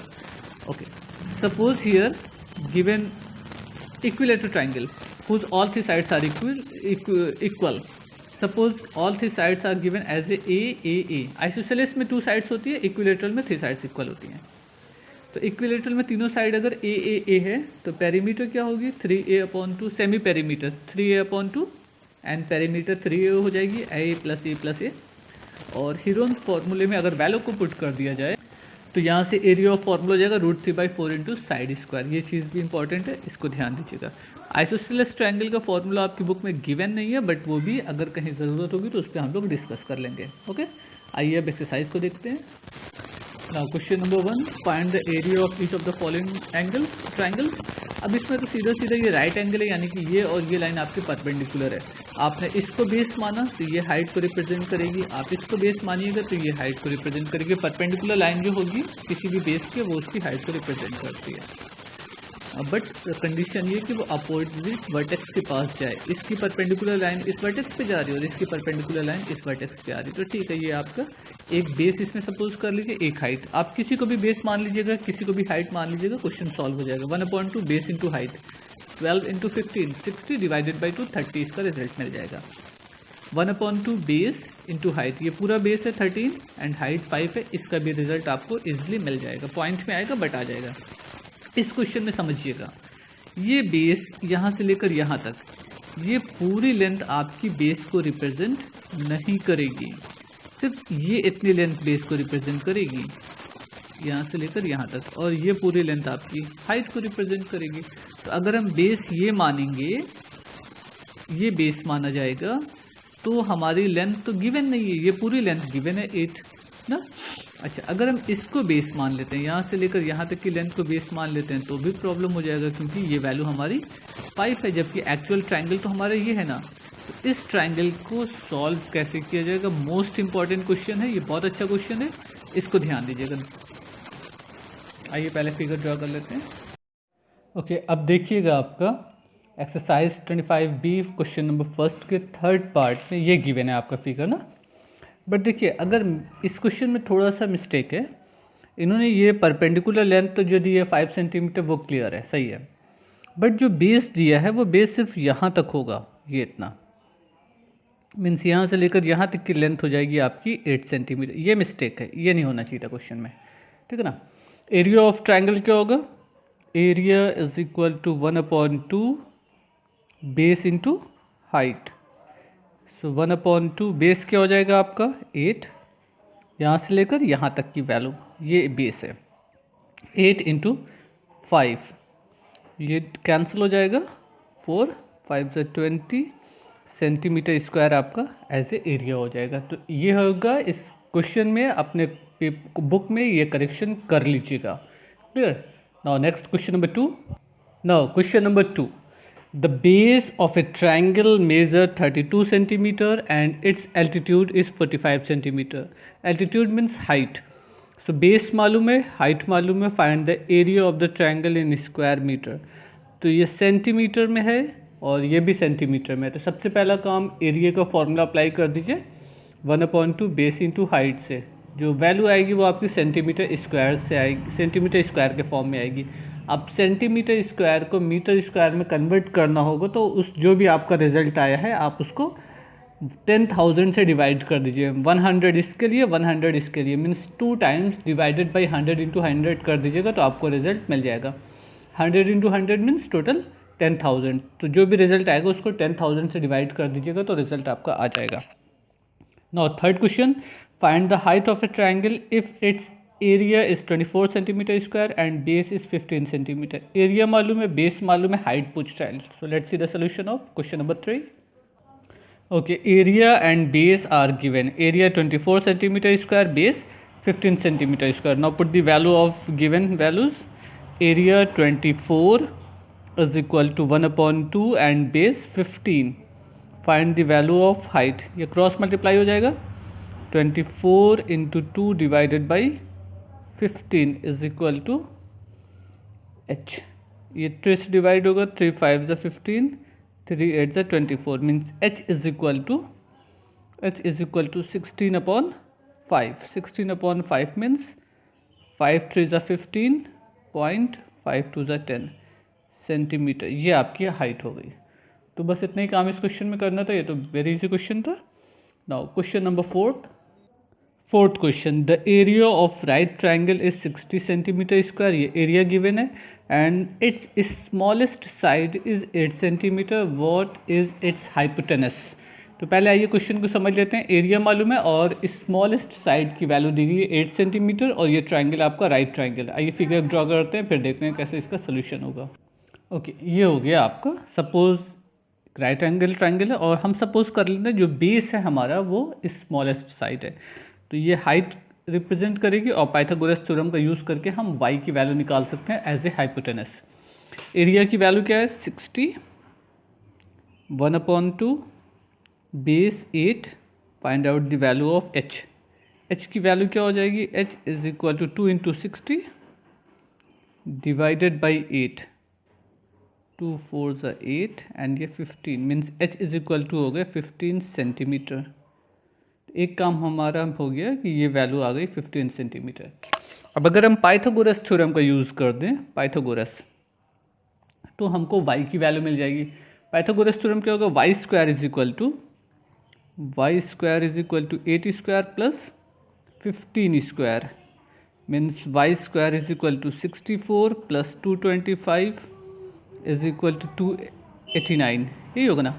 y is equal to under root 289 as a 17 centimetre. तो ये हमारा हाइपोटेनस हो गया। इन केस इसी क्वेश्चन में आपसे पेरीमीटर पूछ लेता, तो जब हमको ये और ये थर्ड साइड मालूम हो गई तो सबको ऐड कर देंगे तो ट्रायंगल की पेरीमीटर भी फाइंड की जा सकती थी। पूछा नहीं है, अगर पूछता तो पेरीमीटर निकालने के लिए क्या करते, सारी साइड को ऐड कर देते। ये हाइपोटेनस हो गया और ये 15 सेंटीमीटर आपका एज ए बेस हो गया। Clear. Now next question. Okay, question number 5, calculate the shaded area of each of the following. इसमें से भी शेडेड एरिया निकालना है, इसका भी शेडेड एरिया निकालना है। मीन्स ये कंप्लीट फिगर में से हमको ये दो ट्रायंगल का एरिया माइनस करना है। अच्छा, इस कंप्लीट फिगर का एरिया कैसे मालूम होगा, तो रेक्टेंगुलर शेप है तो लेंथ इंटू ब्रेथ कर लेंगे, 48 इंटू 30 तो हमको कंप्लीट एरिया मालूम हो जाएगा। इस ट्रायंगल का एरिया निकालना होगा 1/2 बेस इंटू हाइट। जब ये लेंथ मालूम हो जाएगी तो इसको हाइट को रिप्रेजेंट कर देंगे। इस ट्रायंगल का एरिया इजी से मिल सकता है 1/2 बेस इंटू हाइट, 16 एंड 10 ये गिवन है, बट ये वैल्यू हमको नहीं मालूम है, इसको हमको फाइंड करना होगा। Okay, let's see the solution of fifth question, first part. First of all draw the figure of the first part of question number 5। Okay, ये डायग्राम हो गया आपका। अब जरा सा हम इस फिगर को ए एंड बी दो ट्रायंगल के फॉर्म में ब्रेक कर लेते हैं। एक ट्रायंगल ये है हमारा, एक ट्रायंगल ये है। तो इस ट्रायंगल का एरिया तो निकल सकता है 1/2 बेस इंटू हाइट का यूज़ कर लेंगे तो आ जाएगा, बट इस ट्रायंगल के बेस को निकालने के लिए 48, और देखिए यहाँ तक की वैल्यू क्या है, ये 16 है ना, ये 16 है, पूरा 48 है, तो 48 में से 16 माइनस कर देंगे तो ये वैल्यू हमको मालूम हो जाएगी। कितनी आएगी 32। तो ये वैल्यू कितनी हो गई आपकी 32। देखिए 32 प्लस 16 48 हो गई, ये कंप्लीट लेंथ दी गई थी 48। तो अब दोनों ट्रायंगल का एरिया निकालेंगे और इस शेडेड पोर्शन से उसके एरिया को माइनस कर देंगे ना, वो कंप्लीट रेक्टेंगल में से एरिया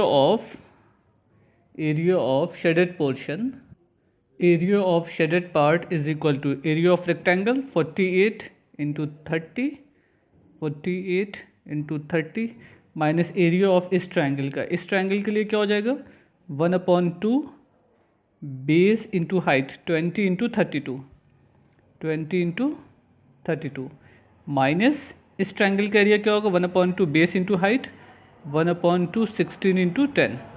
ये इतनी चीज़ें हमको कैलकुलेट करनी है, ठीक है ना। अब इसको आप इजीली सॉल्व कर सकते हैं, कोई प्रॉब्लम इसमें नहीं होनी चाहिए। तो 48 इंटू 30 इसको सॉल्व कर लेते हैं, जैसा वैल्यू पुट कर देते हैं और जो कैंसिल हो सकता है उसको कैंसिल कर दिया जाएगा। ये 10 हो जाएगा, ये आपका 8 हो जाएगा। 144 minus 320 minus 80, 1440 minus 400 is equal to 1040 centimetre square. ये आपका आंसर हो गया। अगर सेंटीमीटर के फॉर्म में था तो सेंटीमीटर स्क्वायर करिएगा, मीटर के फॉर्म में दिया होगा तो मीटर स्क्वायर करिएगा। इस तरीके से क्वेश्चन सॉल्व हो जाएगा। ये फिफ्थ का फर्स्ट पार्ट था। Now let's see the diagram of the second part of question number 5। ये देखिए आपका सेकेंड डायग्राम है। इसमें अगर टोटल एरिया निकालेंगे तो कितना हो जाएगा 14 इंटू 11। ये एरिया ऑफ रेक्टेंगुलर शेप हो गया। उसमें से दोनों ट्रायंगल का हमको एरिया मालूम करना होगा। ये बेस है आपका 11 और ये हाइट 4 सेंटीमीटर दिए, तो इसका एरिया कितने मालूम होगा 1/2 base into height 1/2 11 into 4। Same as ये भी 11 होगा क्योंकि अपोजिट साइड सेम होगी 1/2 बेस इंटू हाइट। तो 11 इंटू 5 है यहाँ पे, ध्यान दीजिएगा। इसलिए ये दोनों एरिया ट्राइंगल का मालूम करके आप रेक्टेंगल के एरिया में से माइनस कर दीजिए, आपको रिजल्ट मिल जाएगा। तो इसको अपने से ट्राई करिएगा, हो जाएगा। Now question number 6, find the area of an isosceles triangle, right triangle, if one of its right side is 18 centimetre. अब ध्यान दीजिएगा, आइसोसेलेस राइट ट्राइंगल मीन्स ऐसे राइट एंगल ट्राइंगल जिसकी दो साइड सेम हो, राइट एंगल हो एक, और उन दोनों राइट एंगल को बनाने वाली जो साइड्स हैं वो आपस में सेम हो, ठीक है ना। और उसमें से एक साइड की वैल्यू दी गई है 18 सेंटीमीटर है। देखिए ये तो बहुत इजी सा सोल्यूशन है इसका। अगर राइट एंगल ट्राइंगल हो, आइसोसेलेस ट्राइंगल था तो साइड सेम सपोज कर ली, 18 ये है तो 18 ये भी होगा। ये बेस, ये height 1/2 base into height, base and height दोनों की वैल्यू पुट कर दीजिए। 2 9 18, 89 162 सेंटीमीटर के फॉर्म में था तो रिजल्ट आपका सेंटीमीटर स्क्वायर आएगा, क्योंकि एरिया की यूनिट क्या होती है सेंटीमीटर स्क्वायर। तो क्वेश्चन नंबर 6 में कुछ ज़्यादा काम करना नहीं था, इसलिए इसका सोल्यूशन पहले से कर लिया था ताकि वीडियो ज़्यादा लेंदी ना हो। Now next question number 7 question, the area of N isosceles triangle is 300 centimetre square. अभी भी आइसोसेलेस ट्राइंगल है और उसकी जो दो साइड सेम है, उन दोनों साइड से जो ट्राइंगल बन रहा है वो आइसोसेलेस ट्राइंगल कहलाएगा। और उस ट्राइंगल का एरिया दिया गया 300 सेंटीमीटर स्क्वायर। एक का बात हो गई। The height of the triangle is 15 centimetre. Find the perimeter of the triangle. अब इस ट्राइंगल की पेरीमीटर हमको फाइंड करनी है, लेकिन find the perimeter of the triangle. लेकिन इस क्वेश्चन में कहीं ये नहीं कहा गया है कि आपका ये ट्राइंगल राइट ट्राइंगल है कि नहीं। ऊपर वाला क्वेश्चन तो राइट ट्राइंगल था, तो राइट ट्राइंगल के लिए हमको 1/2 बेस एंड हाइट का यूज़ हमने कर लिया, हो गया। बट क्वेश्चन नंबर 7 में सिर्फ वर्ड आइसोसेलेस ट्राइंगल है, तो आइसोसेलेस ट्राइंगल में हो सकता है राइट एंगल हो सकता है राइट एंगल नहीं हो, इसलिए हमको एग्जैक्ट मालूम नहीं है। आइए इसके सोल्यूशन को देखते हैं कैसे सॉल्व होगा। ओके, अब ज़रा सा बात समझिएगा। इसमें आपसे कहा गया the area of N isosceles triangle is 300 centimetre square. ये हो गया आइसोसेलेस से, मीन्स दो साइड आपकी सेम है। The height of the triangle is 15 centimetre. ये हाइट सपोज कर लेते हैं 15 सेंटीमीटर और ये दोनों इक्वल साइड है। अब ज़रा सा आइसोसेलेस ट्राइंगल की कुछ प्रॉपर्टीज समझिएगा। अगर परपेंडिकुलर ड्रा कर दिया जाए तो ये दोनों वैल्यूज़ आपकी सेम होंगी ना, ये आपस में सेम होंगी, ये आपस में सेम है, वो तो गिवन है। अगर हम सपोज कर लें ये बेस हमारा x है तो ये वाली वैल्यूज़ भी x होगी, ठीक है ना। मीन्स टोटल बेस कितना हो गया 2x, वो याद रखिएगा, टोटल बेस 2x है। एरिया ऑफ ट्राइंगल का फॉर्मूला होता है 1/2 बेस इंटू हाइट, है ना। एरिया कितना है 300, 1/2 बेस कितना है आपका पूरा 2x, x plus x 2x into height 15 है, तो 2 cancel out, means x is equal to 300 upon 15, ये हो गए 20, तो बेस कितना हो गया 20 एंड 20 ना, वो बात की बात है। अब आते हैं इस ट्राइंगल में, ये वैल्यू है आपकी 20, ये है आपका 15। इसको सपोज कर लेते हैं ये y है, पाइथागोरस थ्योरम का यूज़ करके हम y की वैल्यू फाइंड कर सकते हैं। आइए y की वैल्यू भी निकाल लेते हैं with the help of the Pythagoras theorem. y square is equal to 20 square plus 5 square 15 square means y square is equal to 400 plus 225 is equal to 625। y is equal to under root 625 means 25। Clear, तो y की value मालूम हो गई, as a hypotenuse मालूम हो गया। अब देखिए हमारा फिगर किस तरीके से था, ऐसे शेप था ना, तो ये y है, हाइपोटेनस हमने y सपोज किया है, तो ये हमको मिल गया 25 सेंटीमीटर, ये मिल गया 25 सेंटीमीटर, 25 सेंटीमीटर, 20 प्लस 20, ये टोटल कितना मिल गया 40 सेंटीमीटर। आपसे पूछा है find the perimeter of the triangle, perimeter means sum of all three side या sum of length of the boundary. So 25 plus 25 plus 40, 25 25 50 plus 40 90 centimetre. So perimeter of triangle is equal to perimeter is equal to 25 plus 25 plus 40 is equal to 90 centimetre. ये आपका complete हो गया answer question number 7। Clear, इसी तरीके का question number 8 है, इस पे टिक कर लीजिएगा आप लोग। क्वेश्चन इंपॉर्टेंट है, थोड़ा सा टफ है, एग्जाम में पूछा जा सकता है। The area of A triangle is 116 centimetre square, 1176 centimetre square, ये एरिया गिवन है। The ratio of the base of corresponding altitude, ratio of base of corresponding altitude is 3:4। Clear, means हमको area मालूम है एंड बेस एंड एल्टीट्यूड का ratio 3:4 है। Base and altitude याद रखिएगा, पहले बेस है फिर एल्टीट्यूड है, 3:4। Find the altitude of the triangle, क्या पूछा है आपसे, एल्टीट्यूड फाइंड करना है ना, find the altitude of the triangle.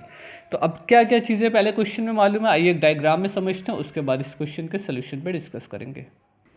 Overall ये आपका क्वेश्चन बनता है, एरिया मालूम है 11676 सेंटीमीटर स्क्वायर, सपोज ये लेंथ एज ए बेस, ये परपेंडिकुलर लेंथ बेस और ये हाइपोटेनस, इसको हम बी सपोज कर लेते हैं, बेस ये आपका हाइपोटेनस। क्लियर, हाइट और ये आपका हाइपोटेनस एच पी रिप्रेजेंट कर देते हैं यहाँ पे। ओके, यानी कि बेस एंड हाइट में ये रेशियो दिया गया है 3:4, तो बेस कितना हो जाएगा 3x एंड हाइट हो गई आपकी, जिसको एल्टीट्यूड हम लोग बोलते हैं 4x ना। Area of the formula is equal to base into height, base into height.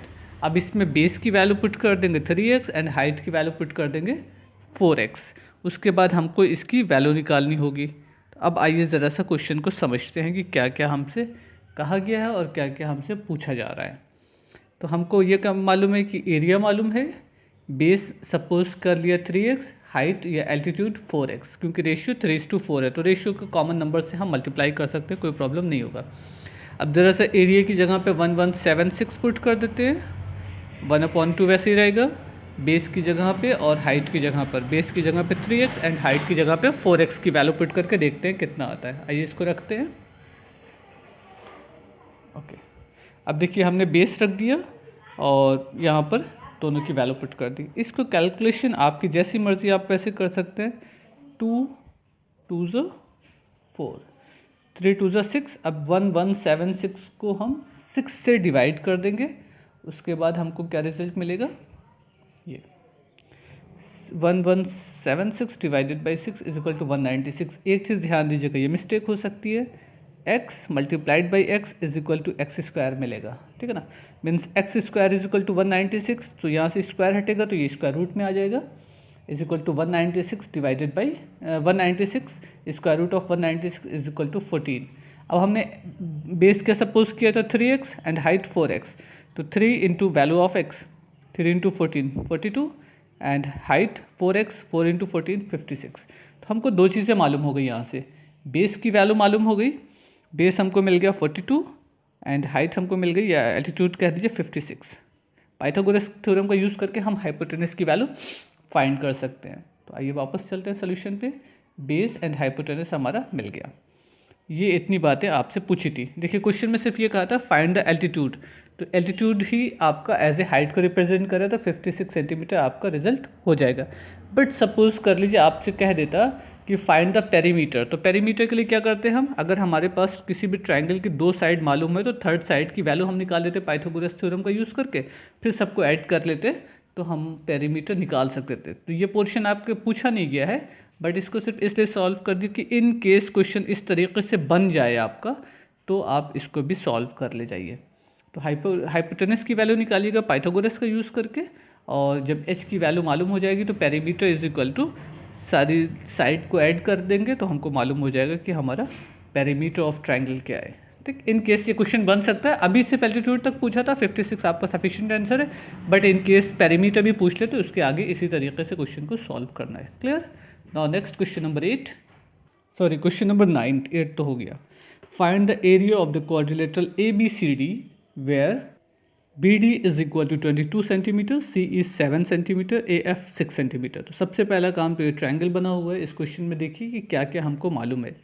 BD मालूम है, AF मालूम है, CE मालूम है। इस पूरे फिगर का हमसे पूछा गया है कि इसका एरिया कैसे होगा।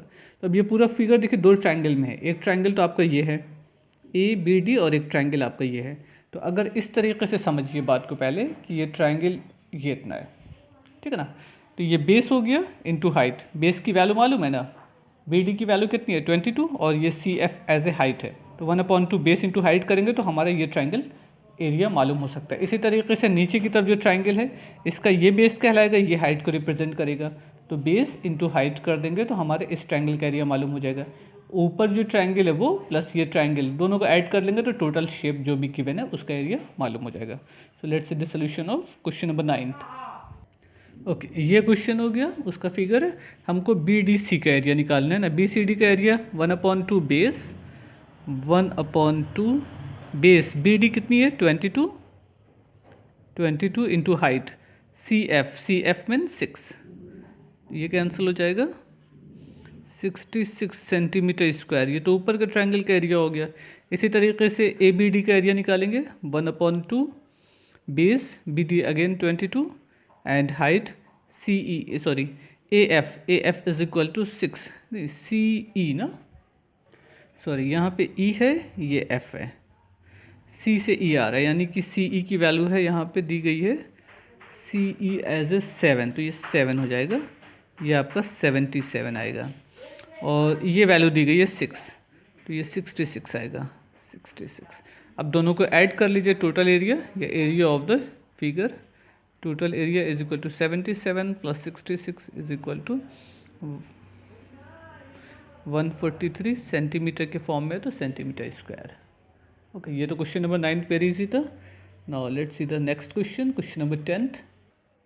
ये क्वेश्चन तो इजी है आपका, ये दोनों क्वेश्चन आराम से लग सकते हैं, लेकिन फिर भी आइए एक बार देख लेते हैं कैसे काम होगा। Find the area of the triangle in each of the following where the 3 sides are given 26, 28, 30। देखिए हीरोन्स फार्मूला बताया है वीडियो के शुरू में, जब ये एक्सरसाइज स्टार्ट हो रही थी आपकी 25 भी, कि हीरोइंस फार्मूला तब हम अप्लाई करेंगे जबकि हमारे पास ट्रायंगल के तीनों साइड गिवन हो। तो यहाँ पर ABC 3 साइड मालूम है, तो हीरोइंस फार्मूला अप्लाई हो सकता है। फर्स्ट एंड सेकंड क्वेश्चन एक जैसा है, हम सेकंड पार्ट सॉल्व कर दे रहे हैं, आप अपना फर्स्ट पार्ट पे ट्राई कर लीजिएगा। In second part given sides are 48, 73 and 55 centimetre. So first of all write all the 3 sides, then let's see the solution of second part of question number 10। ये हो गई आपकी साइड 48, 73 एंड 55 सेंटीमीटर। हीरोन्स फार्मूले में क्या था, ये semi perimeter होता है। Semi perimeter means A plus B plus C/2 ABC as the side of the triangle. So ये सपोज ये A, B एंड C है, तो 48 प्लस 73 प्लस 55/2, इसको ऐड करिए 176 आएगा, 176/2 इज इक्वल टू 88 सेंटीमीटर। आइए वो भी करके देख लेते हैं कितना बनता है। ये हो गया आपका S is equal to 176/2 88 centimetre. ये तो हमको मिल गया सेमी पेरीमीटर मीन्स पेरीमीटर का हाफ। अब हीरोन्स फार्मूला क्या था, √S, S minus A, S minus B, S minus C, पहले उसको लिख लेते हैं, उसके बाद उसमें ABC की वैल्यू पुट कर देंगे। ये देखिए ये हीरोन्स फार्मूला ना, √S, S minus A, S minus B, S minus C।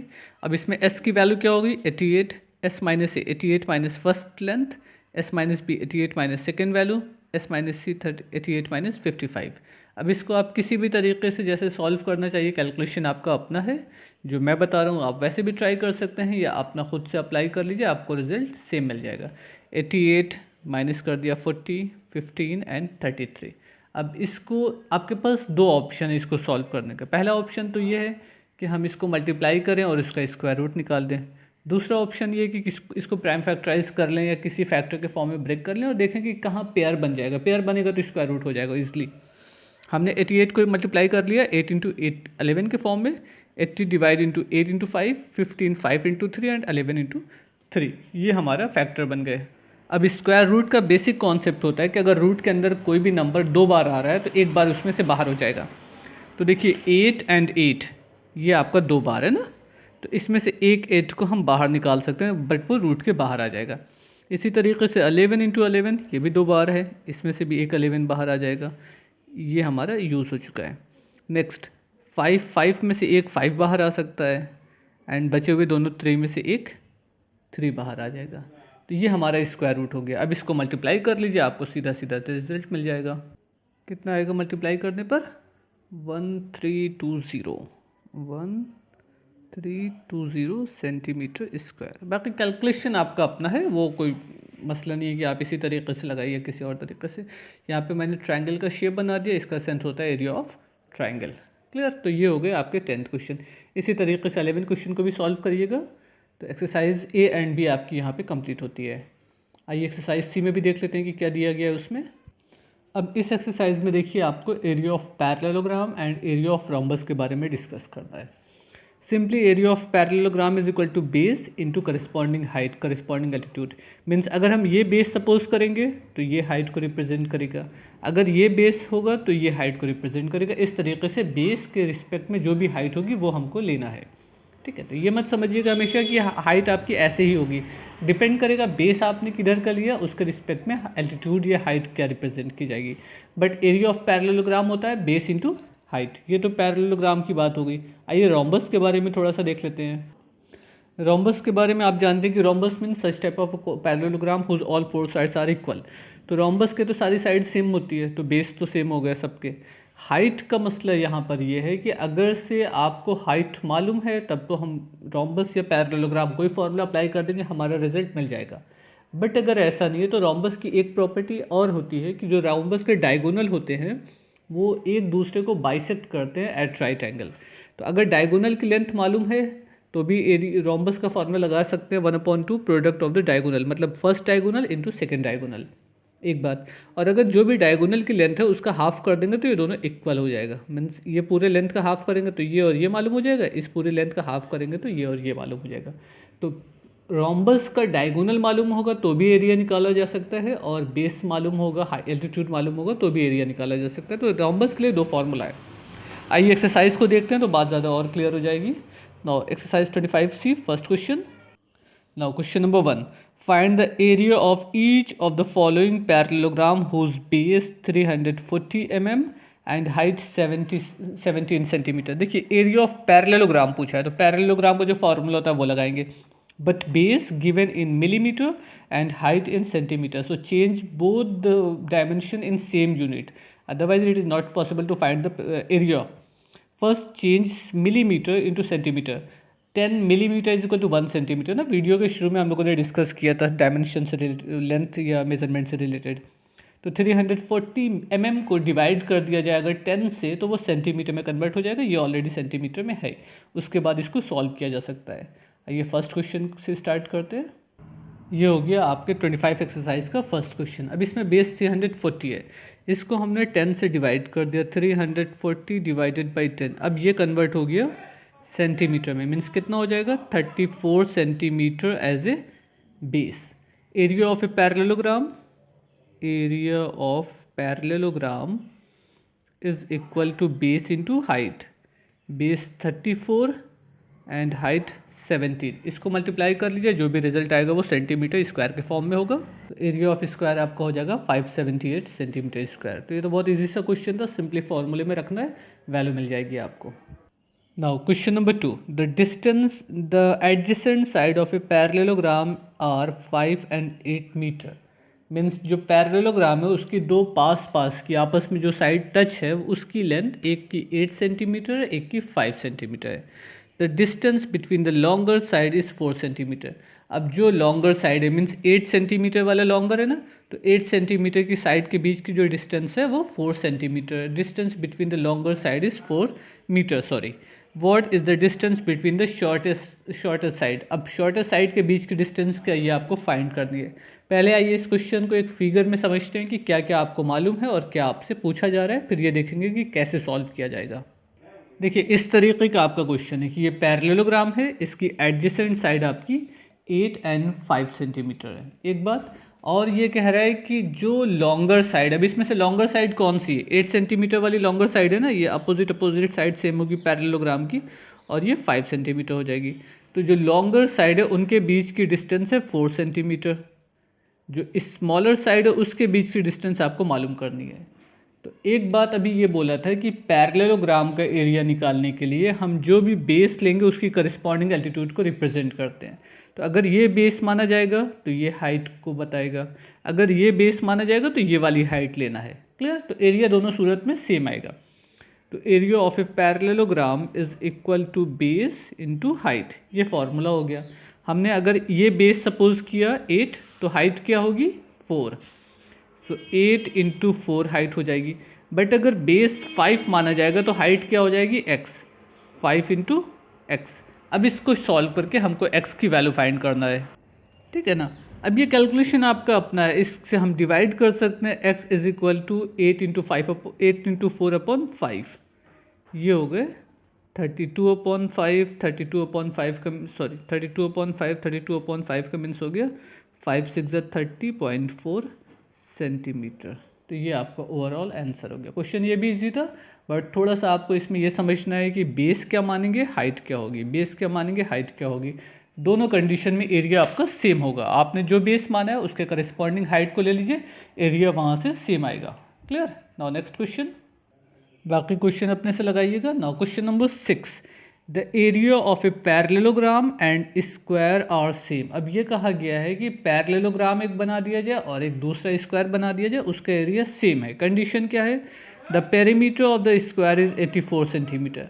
अब अगर स्क्वायर की पेरीमीटर मालूम है तो स्क्वायर की पेरीमीटर का फॉर्मूला यूज़ करके हम साइड मालूम कर सकते हैं, यानी कि स्क्वायर की साइड आपको मालूम हो गई और उसका एरिया भी निकाल सकते हैं, क्योंकि यहाँ पे एरिया के बारे में कंपैरिजन हुआ है। तो जो स्क्वायर का एरिया होगा वही एरिया आपका पैरेललोग्राम का हो जाएगा। ये इतना क्वेश्चन के अकॉर्डिंग अभी तक मिल रहा है। And the base of a parallelogram is 7 centimetre.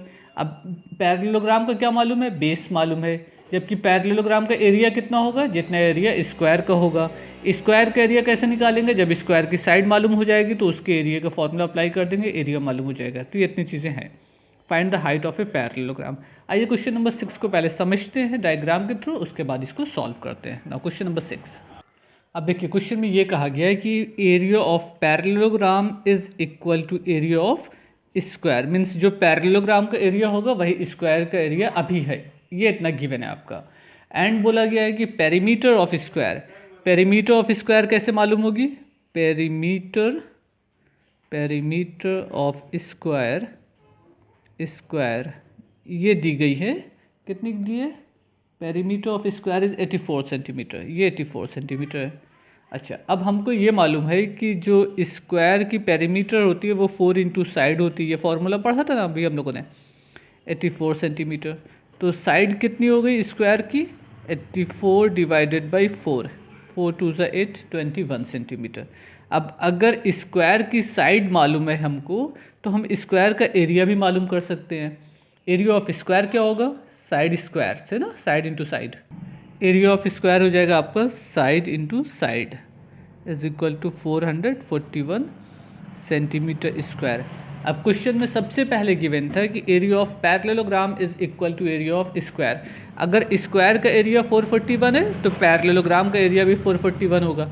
अब पैरेललोग्राम का एरिया मालूम हो गया आपको और पैरेललोग्राम का बेस दिया गया है 7 सेंटीमीटर, एल्टीट्यूड पूछ रहा है, ठीक है। तो हमारे पास एरिया मालूम है, बेस मालूम है, हाइट मिल सकती है। तो area of parallelogram is equal to base into height. Area तो वही है जो स्क्वायर का आया है 441, बेस आपका 7 सेंटीमीटर, हाइट हमको मालूम करनी है। तो हाइट कितनी हो जाएगी 441 डिवाइडेड बाई 7।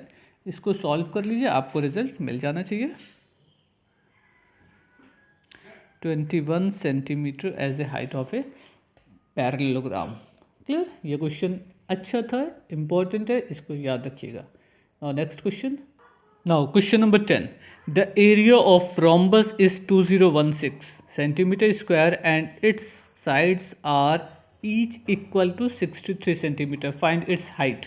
हाइट आपसे पूछी गई है, मीन्स हमको कौन कौन चीज़ मालूम है, एरिया मालूम है, इक्वल साइड मालूम है ना, हाइट आपसे पूछा जा रहा है। आइए क्वेश्चन को पहले समझते हैं डायग्राम के थ्रू कि क्या क्या मालूम है और क्या पूछा है, फिर देखेंगे किस तरीके से सॉल्व होगा।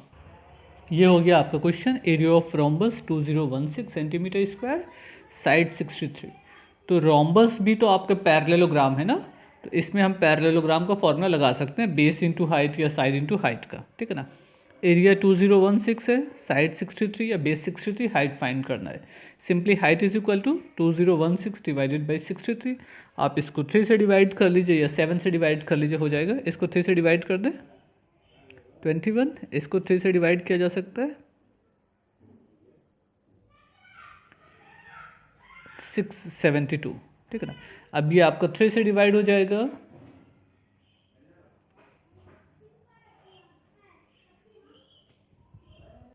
या 7 से डिवाइड हो जाएगा, चाहिए तो फिर से 3 से डिवाइड कर लीजिए या 7 से डिवाइड कर लीजिए।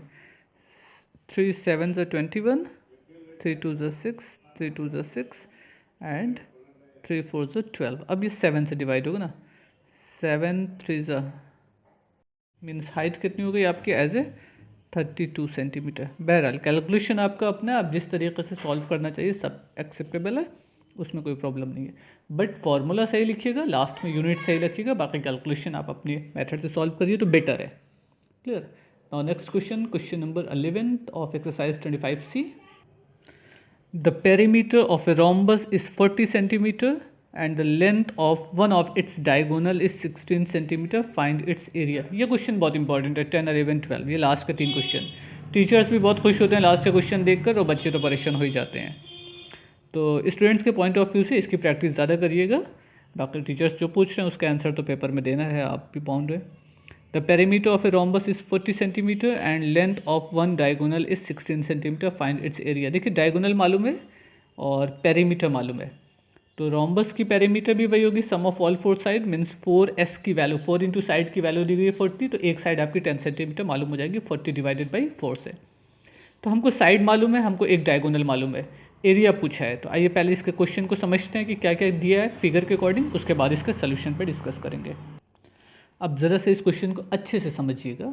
पेरीमीटर ऑफ रोम्बस 40 सेंटीमीटर है, rhombus means whose all 4 sides are equal. तो अगर सारी साइड सेम है तो एक साइड की वैल्यू हम पेरीमीटर 4 इंटू साइड होगी, एक साइड की वैल्यू 10 सेंटीमीटर मिल जानी है, यानी कि ये साइड हमारी हो गई 10 सेंटीमीटर। अभी आपसे बताया था कि अगर रोम्बस वर्ड कहीं आएगा तो सबसे पहला काम तो ये समझ लीजिएगा कि जो रोम्बस के डायगोनल होंगे वो बाइसेक्ट करेंगे, मीन्स इक्वली डिवाइड करेंगे एट राइट एंगल। यहाँ पे राइट एंगल बनाएंगे और इक्वल पार्ट में वो डिवाइड हो जाएंगे। तो टोटल लेंथ अगर 16 सेंटीमीटर है तो एक डायगोनल का एक पार्ट 8 सेंटीमीटर और दूसरा वाला पार्ट 8 सेंटीमीटर। इसी तरीके से इस डायगोनल की लेंथ जो भी होगी उसका हाफ एंड हाफ ये डिवाइड हो जाएगा। हमने सपोज कर लिया ये साइड x है तो ये x है, टोटल लेंथ 2x होगी। अगर डायगोनल की लेंथ मालूम करना होगा तो टोटल लेंथ 2x होगी। अच्छा, साइड मालूम है ना 10 सेंटीमीटर। अब देखिए राइट एंगल है तो हम पाइथागोरस थ्योरम का यूज़ यहाँ पर कर सकते हैं, means X square plus 8 square is equal to 10 square. तो सबसे पहला काम यहाँ से हम x की वैल्यू मालूम कर लेंगे। x की वैल्यू हमको मिल जाएगी 6, तो ये 6 है तो ये भी 6 हो जाएगा, टोटल लेंथ आ जाएगी 12। तो ये डायगोनल 12, ये डायगोनल 8, तो area of rhombus is equal to 1/2 product of diagonal. अगर हम फर्स्ट डायगोनल को D1 एंड सेकेंड डायगोनल को D2 सपोज कर ले तो ये वाला डायगोनल हमारा D1 इज इक्वल टू 16 हो गया, ये second diagonal D2 is equal to 12 centimetre हो गया। उसके बाद एरिया का फॉर्मूला लगा देंगे, ठीक है ना। आइए अभी सोल्यूशन पे चलते हैं। पहले पाइथागोरस का यूज़ करके यहाँ से x की वैल्यू निकालते हैं। X square plus 8 square is equal to 10 square, ठीक है ना। देखिए x square plus 8 square is equal to 10 square.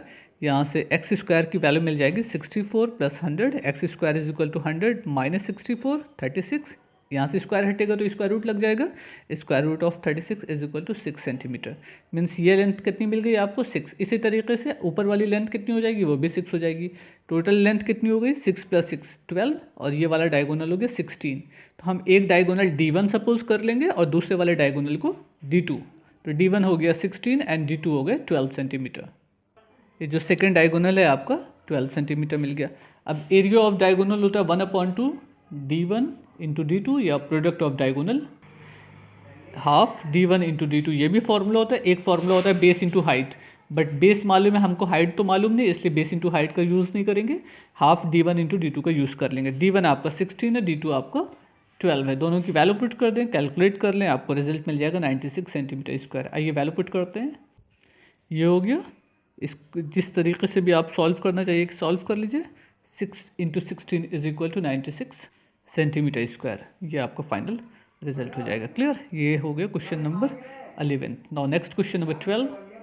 Now 12 question, two fields in the shape of a parallelogram and rhombus are equal in area. देखिए अभी जैसे question एक solve हुआ है ना, पैरेललोग्राम एंड स्क्वायर था, तो यहाँ पे इन्होंने बोला कि two fields are in the shape of parallelogram and rhombus. अब एक पैरेललोग्राम है, दूसरा रोम्बस है, दोनों का एरिया सेम है, ये गिवन है इस क्वेश्चन में। The diagonals of a rhombus are 110 centimetre and 44 metre. तो अगर डायगोनल मालूम है आपको रोम्बस के, तो डायगोनल का प्रोडक्ट करेंगे, उसका हाफ करेंगे, हमको रोम्बस का एरिया मालूम हो गया। अब अगर रोम्बस का एरिया मालूम हो गया तो पैरेललोग्राम का एरिया मालूम हो गया, ठीक है ना। If one of side of a parallelogram is 18 centimetre find it's altitude. तो पैरेललोग्राम का अगर एरिया मालूम हो गया तो उसका बेस मालूम है, तो एल्टीट्यूड निकाला जा सकता है। आइए थोड़ा सा फिगर से समझ लेते हैं। ये भी क्वेश्चन ईजी है, और जितना इजी है उतना ही टीचर्स का फेवरेट होता है बच्चों को परेशान करने के लिए। तो क्वेश्चन 10th 11th 12th बहुत इंपॉर्टेंट है, इसकी प्रैक्टिस अच्छे से करिएगा। ये आपका हो गया, इस दोनों का एरिया आपका आपस में सेम है, इसका एरिया सेम है। इसका डायगोनल मालूम था 110 एंड 44 मीटर। तो इसके फॉर्मूले से डायगोनल का यूज़ करके पहले हम एरिया निकाल लेते हैं रोम्बस का, ठीक है ना। 1/2 बेस इंटू हाइट से, और ये एरिया ऑफ पैरेललोग्राम के इक्वल होगा, तो 88 into h, 88 as a base, height as a h. तो इसको कैलकुलेशन आप जिस तरीके से करना चाहिए कर लीजिए, आपको सीधा सा रिजल्ट मिल जाएगा, कोई इसमें परेशानी ज़्यादा होनी नहीं चाहिए। ये हो गए, ये 55 हो गए। 55/2 इज इक्वल 27.5 मीटर। ये आपकी हाइट हो गई या एल्टीट्यूड कह लीजिए। तो ये हो गया आपका एक्सरसाइज 25C। आइए 25D को भी देख लेते हैं। अब इस चैप्टर में हम ट्रेपेजियम से रिलेटेड डिस्कस करेंगे। ट्रेपेजियम का एरिया फाइंड करने के लिए area of trapezium is equal to 1/2 sum of opposite parallel side. अगर ये और ये साइड पैरेलल है तो इन दोनों साइड को ऐड किया जाएगा, B1 + B2 किया है, और इनके बीच का जो गैप है, distance between two parallel lines as a suppose H, उससे मल्टीप्लाई कर लेंगे, जो भी रिजल्ट आएगा उसको हाफ कर देंगे। तो 1/2 B1 + B2 इंटू H, या यूँ कह दीजिए 1/2 sum of opposite parallel side into height between them. तो ये ट्रेपेजियम का एक फॉर्मूला है, इसी फॉर्मूले पे आपका क्वेश्चन सॉल्व हो जाएगा। तो इसमें कुछ चीज़ें दी जाएंगी, कुछ आपसे पूछा जाएगा। आइए उसके अकॉर्डिंग क्वेश्चन को समझते हैं, क्या क्या कहा गया है, क्या पूछा गया है। Exercise 25D, find the area of the following trapezium whose dimension are given. Height parallel sides मालूम है, height parallel sides, height parallel side, height parallel side. Means question number 1 all 4 parts are like same. So I am going to explain second part of question number 1. Height 4 centimeter and parallel sides are 6.4 centimeter and 4.6 centimeter. First of all write the second part of question number 1. कुछ इस तरीके का आपका solution बनेगा। ये parallel side दी गई है 66.4 4.6 and ये हाइट दी गई है 4 सेंटीमीटर। यह मीटर के फॉर्म में होगा तो मीटर। इसका एरिया कैसे मालूम होगा, area is equal to 1/2 sum of parallel side 6.4 + 4.6 into distance between them. Distance 4 है, इसको सॉल्व कर लेते हैं, बस आपको रिजल्ट मिल गया। 6.4 4.6 is equal to 11 into 4 means ये 44/2 हो जाएगा ना, 22 सेंटीमीटर स्क्वायर। बस इतने ही काम इस क्वेश्चन में करना और कुछ नहीं है। Now third question, the ratio of length of A parallel side of a trapezium is 3:2। The shortest distance between them is 15 centimeter. Shortest distance means as a perpendicular length between them, जो उसके बीच का gap है वो shortest length को represent कर रहा है। The shortest distance between them is 15 centimeter. If the area of a trapezium is 450 centimeter square, what is the sum of the length of its parallel side? आपसे parallel side नहीं पूछा, sum of length of parallel side पूछा है। आइए इसको देखते हैं किस तरीके से सॉल्व होगा। Question number 3। देखिए इन शॉर्ट आपका क्वेश्चन ये है कि पैरेलल साइड का जो रेशियो है वो 3:2 है, डिस्टेंस 15 है एंड एरिया 450 है। अगर ये रेशियो के फॉर्म में दिया गया तो area a is equal to 3x and b is equal to 2x। हम ये मान सकते हैं area of a trapezium is equal to होता है 1/2 sum of parallel side means a plus b into distance between them. Distance कितनी है 15। अब सबकी वैल्यू पुट करके पहले हम क्या करेंगे, x की वैल्यू मालूम करेंगे। 1/2 3x प्लस 2x इंटू 15, ये हो गया आपका 450 325 x प्लस इंटू 15/2। हमको x की वैल्यू चाहिए तो क्रॉस मल्टीप्लाई करके रीअरेंज कर लेते हैं इसको। 450 इंटू 2/5 इंटू 15, 15 3 45, 5 6 30, यानी कि x की वैल्यू मिल गई 12। x की वैल्यू 12 मिल गई तो a की वैल्यू क्या हो जाएगी, a is equal to 3x, 3 into 12 is equal to 18, sorry 3 into 12 is equal to 36 and b is equal to 2x means 2 into 12 is equal to 24। आपसे सम पूछा था ना, sum of parallel side a plus b, 36 plus 24 is equal to 60 centimetre. ये आपका answer हो गया। तो question easy है बट सीधा सीधा सा फॉर्मूला रखना है और उसको सॉल्व कर लीजिए, आपको आंसर मिल जाएगा। अभी बहुत से क्वेश्चन और इस एक्सरसाइज के बचते हैं। In next video we will try to complete exercise D and E। Okay, thank you.